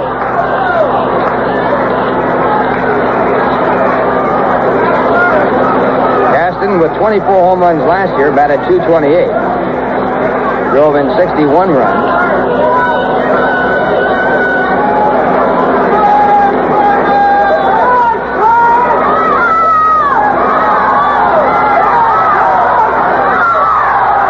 And Taylor working from the set position for the first time. And the first pitch to Gaston bounced back to the mound and taken by Taylor on 1 hop. He goes to first base to Greenbull, the side retired. So 1 pitch against Gaston, and he gets him out. No runs, 1 hit, no errors, a man left at second, and the score at the end of 7.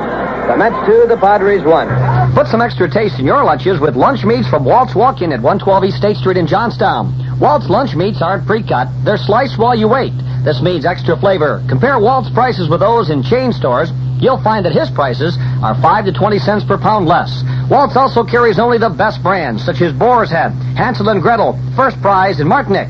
Walt also has a complete line of beverages, baked goods, and groceries. Open 9 a.m. to 11 every day of the year. You stop soon at Walt's Walk-In at 112 East State Street, Johnstown. I'm O.C. Smith. For 25 years, the United States Department of Agriculture has made some food and cash available to schools for lunch programs. But today, only half the children of America are actually getting a school lunch. Make sure that your child eats a good lunch every school day. For more information, write School Lunch, Washington, D.C., 20250. This public service message brought to you by the U.S. Department of Agriculture in cooperation with this radio station. We're going now to the top of the 8th inning. The Mets leading by a score of 2-1. 2 changes for the San Diego Padres, and here to tell you about it and take you along the way, Lindsey Nelson. Thank you very much, Ralph Cannon. Hello again, everybody. Left-hander Mike Caldwell comes in to do the pitching, and Gary Chestnut is in there at third base. The guess is that the batting order will be reversed. We'll confirm that a little later on. Mike Caldwell is from Tarboro, North Carolina. He's making his third appearance of this season for the Padres. He has a record of 1 win and no losses last time out against the San Francisco Giants. He went for an inning, allowed no runs, no hits, and got the win. He worked 2 innings against Atlanta, gave up 1 run and 2 hits. He has no record against the New York Mets. Mike Caldwell, a left-hander. Mets and the Padres will be here again tomorrow night, and we'll be on the air at 10:25 p.m. New York time. Tom Seaver will pitch tomorrow night for the New York Mets, and Bill Greif, who came over from the Houston Astros in the Dave Roberts trade, will be on the mound for San Diego. Now the New York Mets come up in the top of the 8th inning. It's top of the batting order, Bud Harrelson to face left-hander Mike Caldwell. So Harrelson, as a switch hitter, turns around to bat right-handed. That's his natural side. Here's a pitch inside low for ball 1. Ken Boswell is on deck.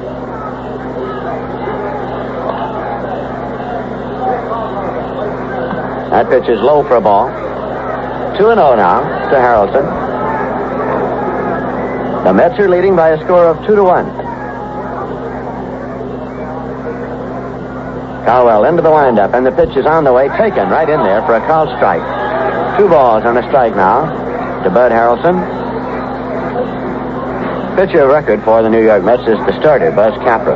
There's a swing and a ground ball at second base. It's taken by Daryl Thomas, moving to his right. He throws on in time, and Harrelson is grounded out from second baseman Daryl Thomas over to Nate Colbert. There's 1 away. Number 12. Ken Boswell is the batter, grounded out, single to right, and flied out to left field. He's 1 for 3 for the night. In the batting order, Jestad will lead off, and Caldwell bats ninth, so they'll keep them the way they had them. Here's a swing and a miss. It's strike 1.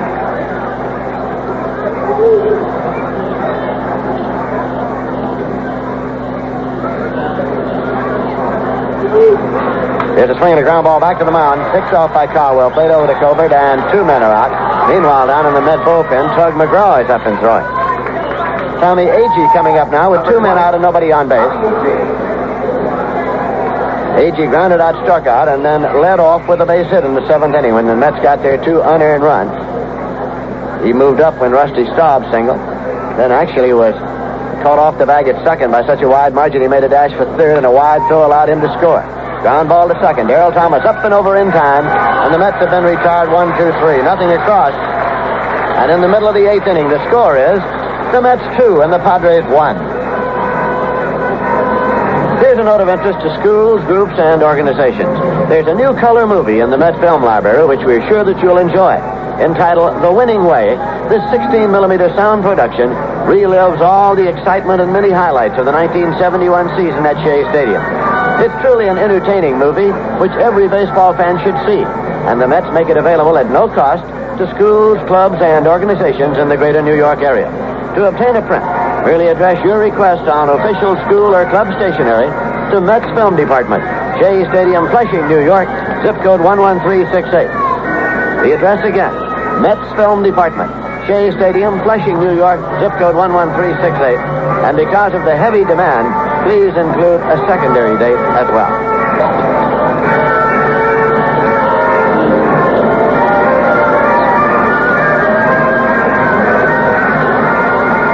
Double barrel action going down in the bullpen for the San Diego Padres. Ron Taylor is up and throwing for the Padres, along with Gary Ross.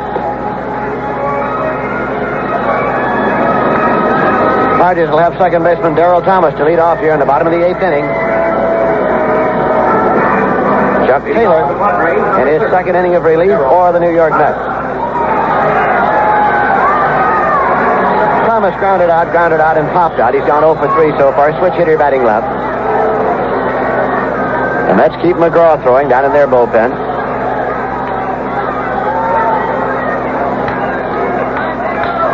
Now Chuck Taylor works straight away, and here's the pitch. Right down the pipe for a call strike. John Jeter moves out there on deck. The Mets are without the services of their pitching coach, Rube Walker, here tonight. Here's a pitch, and it is in for a called strike as Thomas moved up instead of bunt. Strike was in there, so it's 0-2. Rube Walker was called back to North Carolina because of the death there this morning of his father in Lenoir, North Carolina. Chuck Taylor swings into the motion. Here's the pitch inside. Moved him back. It's 1-2.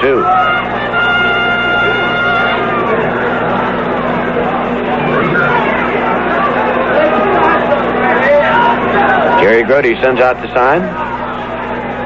Now the 1-2 delivery.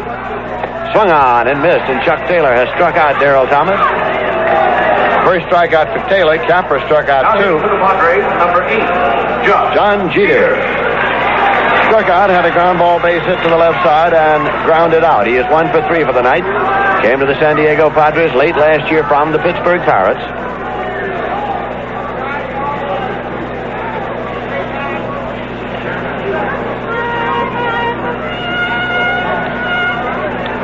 Jeter's a right-hand batter. Taylor delivers. It's swung on and fouled off. Back into the seats, out of play. And it's strike 1.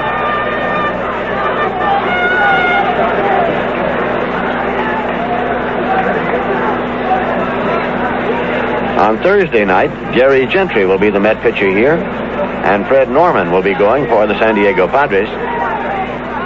Here's a swing and a miss. It's strike 2. That means the Mets will miss Clay Kirby on this particular trip to San Diego. And it's not a bad idea to miss Clay Kirby at any time that one can. 0-2 the count to John Jeter at the plate with Nate Colbert on deck. Chuck Taylor with an 0-2 pitch. In there for a call, strike 3, and caught him looking. 2 strikeouts in the inning for Chuck Taylor. That'll bring up Colbert. Dangerous anytime he's up there. He had a home run off Buzz Capra in the second inning. He had a single in the 6th. He's 2 for 3 here tonight. And as Ralph and Bob have pointed out, he has been deadly against the New York Mets.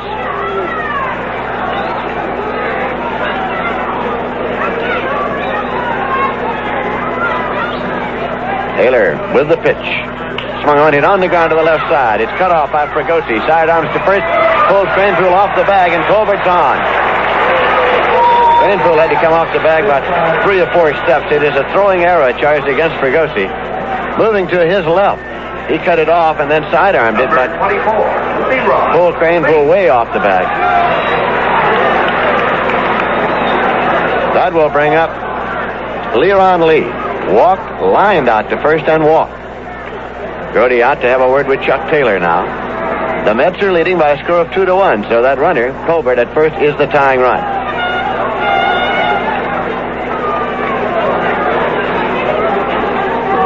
Two men out.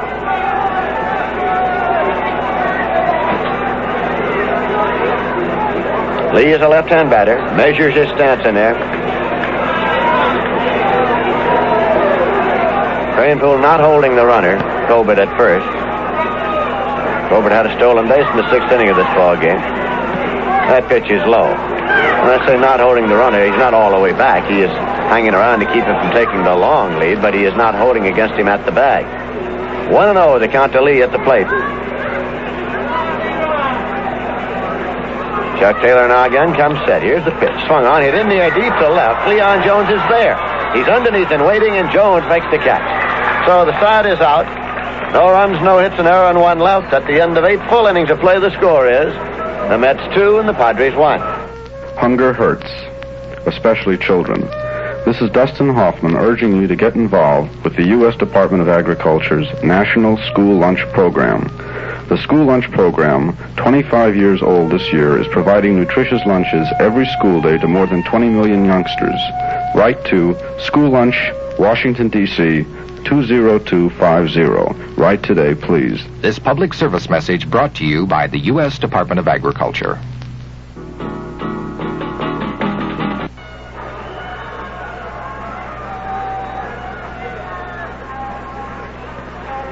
Through 8 innings of play, the New York Mets 2 runs, 3 hits, 2 errors, and the San Diego Padres 1 run, 6 hits, 2 errors.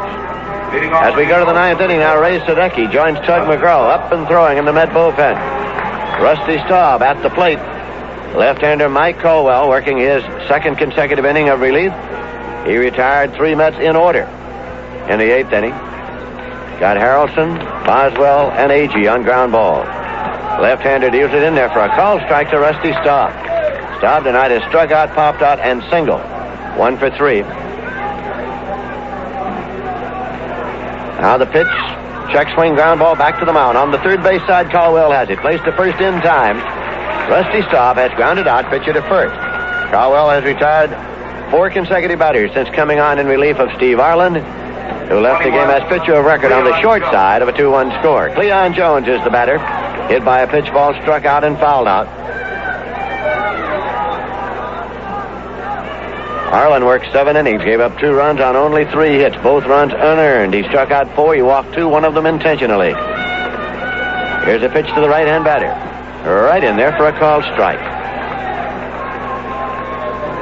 0-1 the count to Cleon Jones with Jim Ferguson waiting on deck. Caldwell delivers as a check swing. Pitch is low. And now the first base umpire is being asked for a ruling. He says it's a swing. So make it 0-2 to Cleon. Plate umpire John Kibler had said no swing, but in accordance with regulations that are prevalent these days, the first base umpire Nick Colosi was asked for an opinion. He says he swung. That pitch is low. It's 1-2. Philadelphia Phillies got 2 runs in the top of the 8th inning. They lead the Giants now by a score of 3-0 at the end of 8. Steve Carlton against Juan Marichal, and the Phils lead it by 3 runs. There's a pitch just missing low, and it's 2-2 to Cleon. The Montreal Expos got a run in the 5th, so going to the bottom of the 6th inning now. Montreal won and the Dodgers won. Carl Morton against Don Sutton. Here's a swing and a ground ball off the foot of Cleon Jones, so make it a foul ball.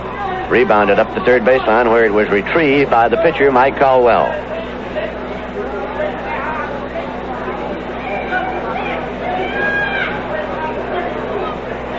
San Diego Padres in their bright mission gold uniforms. They wear the same ones at home and on the road. 2-2 delivery. High and away, and the count runs full at 3-2. So very many clubs now have gone to the double knit uniform. This will be a payoff pitch. Swung on, hit down the line in right, a foul ball into the seats down there near the Met bullpen.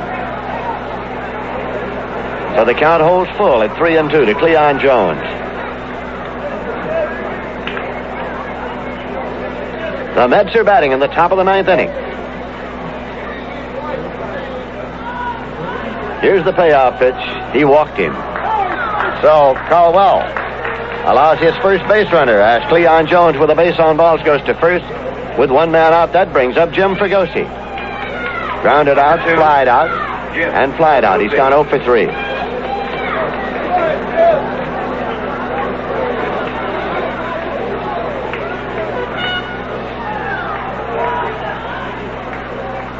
Caldwell comes set. Here's the pitch. And it's in there for a called strike.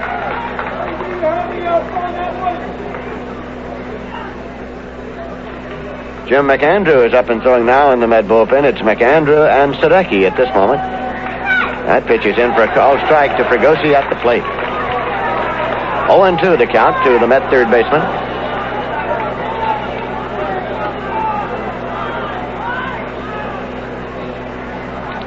Caldwell again checks the runner at first. Jones leads there. Here's a pitch swung on line into center field for a base hit. Cleon Jones moves up to second, stops there. Center fielder John Jeter returns the ball. It's Jones at second. Ferguson on with a single to center at first. With 1 man out, left-hand batting first baseman Ed Greenbull. Number 7. That was the 4th hit of the ball game for the Mets. Greenbull has gone 0 for 3, but he lofted the fly ball into right field in the 7th inning. That was dropped by Larry Stahl after Daryl Thomas had gone out there.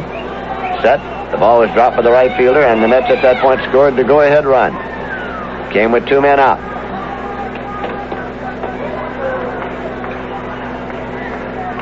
Greenbull facing a left-hand pitcher here with Grody on deck. Mike Corkins gets up to throw again in the bullpen for San Diego. He's a right-hander. There's a swing and a foul ball. Off and out of play. Rebounds up the first baseline. A strike 1 count to Ed Greenbull.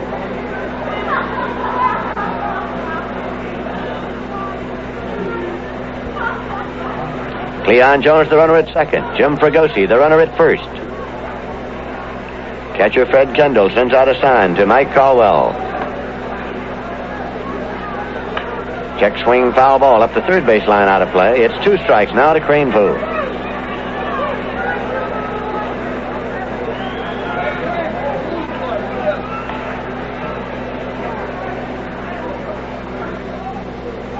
Kendall moved out in front of the plate with a few instructions, and they are repositioning the center fielder, John Jeter, now. He was playing Greenbull to pull, and now he's almost straight away. Maybe a stride or two over toward left. Here's the pitch. Swung on, hit on the ground to second base. Taken there by Thomas. He plays over to Hernandez for 1. That's all. No throw back, and Jones moves to third on the infield out. So it is a force on Ferguson that goes 4-6 if you're scoring from Daryl Thomas to Enzo Hernandez. Greenbull becomes the runner at first. Jones is at third, and Grody comes up with 2 men out. Jerry Grody. Grody has gone 0 for 2 and was intentionally walked in the 7th inning of the ball game. Kendall again out to the mound, walking slowly back behind the plate.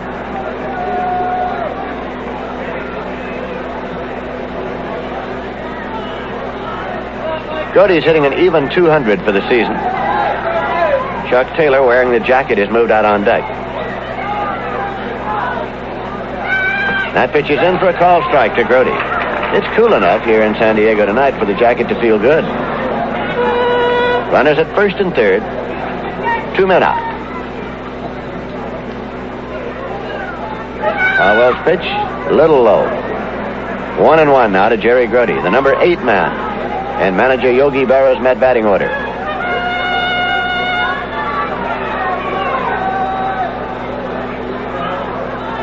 This will be a 1-1 pitch, and it's on the way. Swung on, hit on the ground to short. Hernandez has it, flips to Thomas for the 4th, and the side is retired.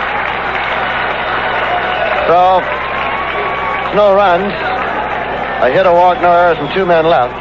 And in the middle of the 9th inning, the score is the Mets 2 and the Padres 1.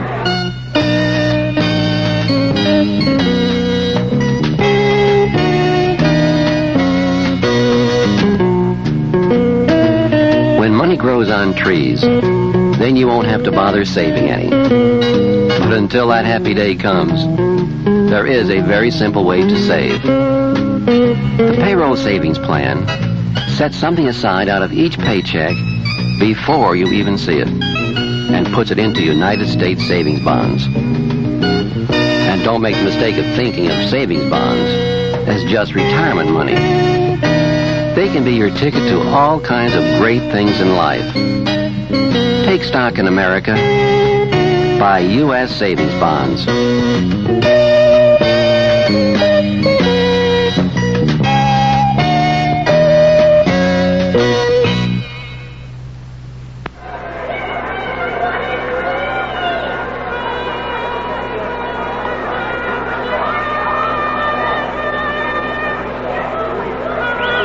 Chuck Taylor will face the Padres now in the bottom of the 9th inning, and scheduled batters are Larry Stahl, Fred Kendall, and Enzo Hernandez.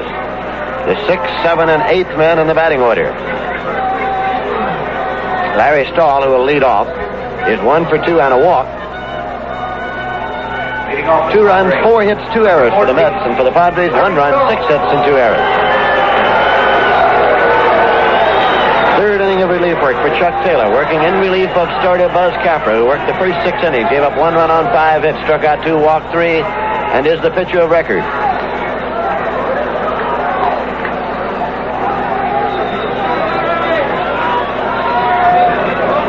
Here's Taylor's first pitch to Larry Stahl. Swung on and missed. It's strike 1. Fred Kendall is on deck.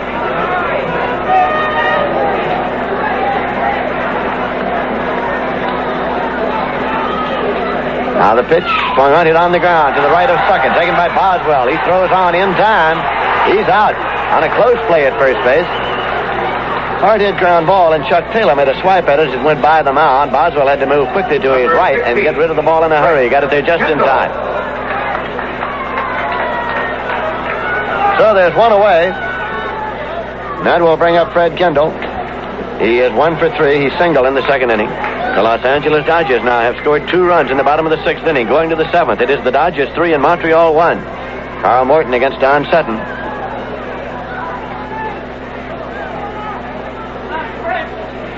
Here's a swing and a high fly ball to short center field. Out there is the Met shortstop Harrelson to squeeze it in front of Agee for the out.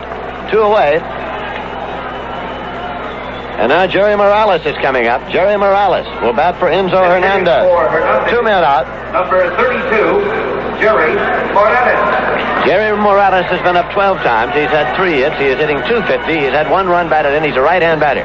Facing right-hand pitcher Chuck Taylor.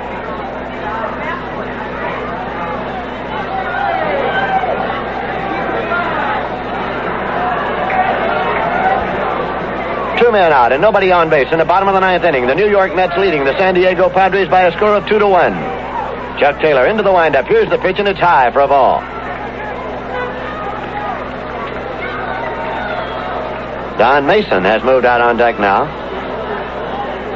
to bat for the pitcher who is scheduled next up if the game continues. Here's a swing and a foul ball off and out of play. There are 2 men out. Now the count is 1-1.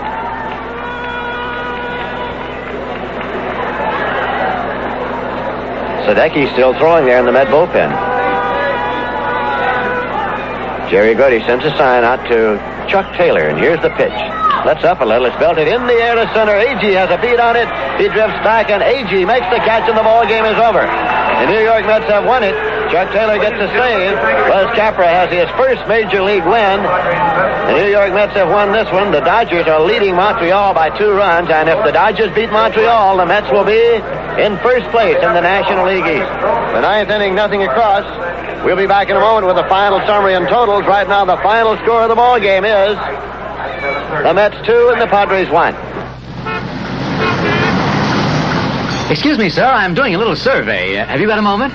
Yeah, I guess so. This is a glass of clean, pure water. Would you be willing to drink it? Sure. Why not? Okay. Now I'll stir this mud into the glass. Still want it? No, of course not. And now I'll add some of this. You're making me sick. And some of this. And just a little bit of this. Now, I'm sure you don't want to drink that water. I'd have to be crazy, man. What's the point of all this? Have you looked at what they're dumping in our river lately? America's streams and rivers have been the dumping ground for too long for the sediment and the waste products of our civilization. Find out what's in your local stream or river, beside clean water, and find out who's putting it there. Your local Soil and Water Conservation District says clean water is everybody's business.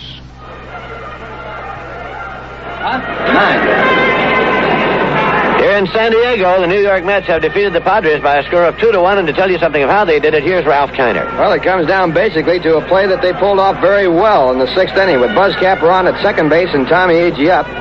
On a pitch to the second baseman covering at second base, Capra was picked off. The only difference was that Capra was tagged out by the second baseman, Daryl Thomas. In the 7th inning, with runners at first and second, and a 3-2 count, they picked Agee off as he was running toward third, and the throw got by the third baseman. And on the play, Agee scored all the way in to tie the ball game at 1-1, and behind him, Rusty Staub, who was on first base, went to third. Rusty scored the winning run of the ball game when Ed Greenbull popped up a shallow fly ball to right field, and the ball was dropped by Larry Stahl in right, and the Mets with 2 unearned runs won the ball game by a score of 2-1. The Padres got their only run in the ball game in the 2nd inning on a home run off Buzz Capra by Nate Colbert. It was Colbert with his 9th home run against the New York Mets, a long drive to left field. He was the hitting star for the Padres with 2 hits and 4 times up. We'll be back with more about the ball game in just 1 minute. Hi, this is Kathy Ogden, your extension home economist, with a message for consumers. Did you eat breakfast this morning? Well, congratulations if you did. Many people, especially teenagers, fail to eat breakfast. The informal lifestyle in America today may promote casual, haphazard eating habits. Also, schedules for family members are frequently different, and without planning, it's easy to see how breakfast preparation can become difficult. If your evening meal includes bread or rice pudding or a custard, make an extra supply for a nourishing, speedy breakfast the next morning. Combine this with a glass of orange juice and you can make a nutritionally balanced breakfast. Teenagers may be intrigued by a sandwich breakfast, and a good supply of fixings may be on hand, like peanut butter, sliced cheese, or ham. Whatever you prefer to serve for breakfast or your family members find most acceptable, it's important to form the habit of eating breakfast each day. Well, ball was a strong game pitched by Steve Arlen, but he was a losing pitcher. His record now 0-3. He pitched 7 innings, gave up 2 runs, both unearned, allowed only 3 hits while striking out 5 and walking 2. The winning pitcher for the Mets was Buzz Capra. He also pitched a very strong ball game, going 6 innings, allowing only 1 run on 5 hits, striking out 2 and walking 3. That was the first win for Capra in his major league career. It was also his first start. Chuck Taylor helped him out with a fine save as Taylor worked in the final 3 innings and gave up only 1 base hit. Taylor struck out 2 and walked none. So the Mets, if Montreal loses, take over in first place. They have a record of 5 wins and 2 losses. They have won 4 straight ball games. The Padres now have a record of 4-6. The paid attendance here tonight, 5,588. The line score of the ball game, the Mets 2 runs, 4 hits, 2 errors, 6 men left. The Padres 1 run, 6 hits, 2 errors, and 7 men left on base. Be with us tomorrow evening at 10:25 p.m. New York time when the Mets again meet the San Diego Padres. This broadcast has been brought to you in cooperation with Hughes Sports Network. The final score again, the Mets 2 and the Padres 1. Meet the Mets, meet the Mets. Step right up and greet the Mets. Bring your kiddies, bring your wife. Guaranteed to have the time of your life because the Mets are really socking the ball, knocking those home runs over the wall. East side, west side, everybody's coming down to meet the METS Mets of New York Town. New York Mets baseball on WIZR Radio is brought to you by Waltz Walk-In, the Shepherd Oil Company, Fields and Baxter.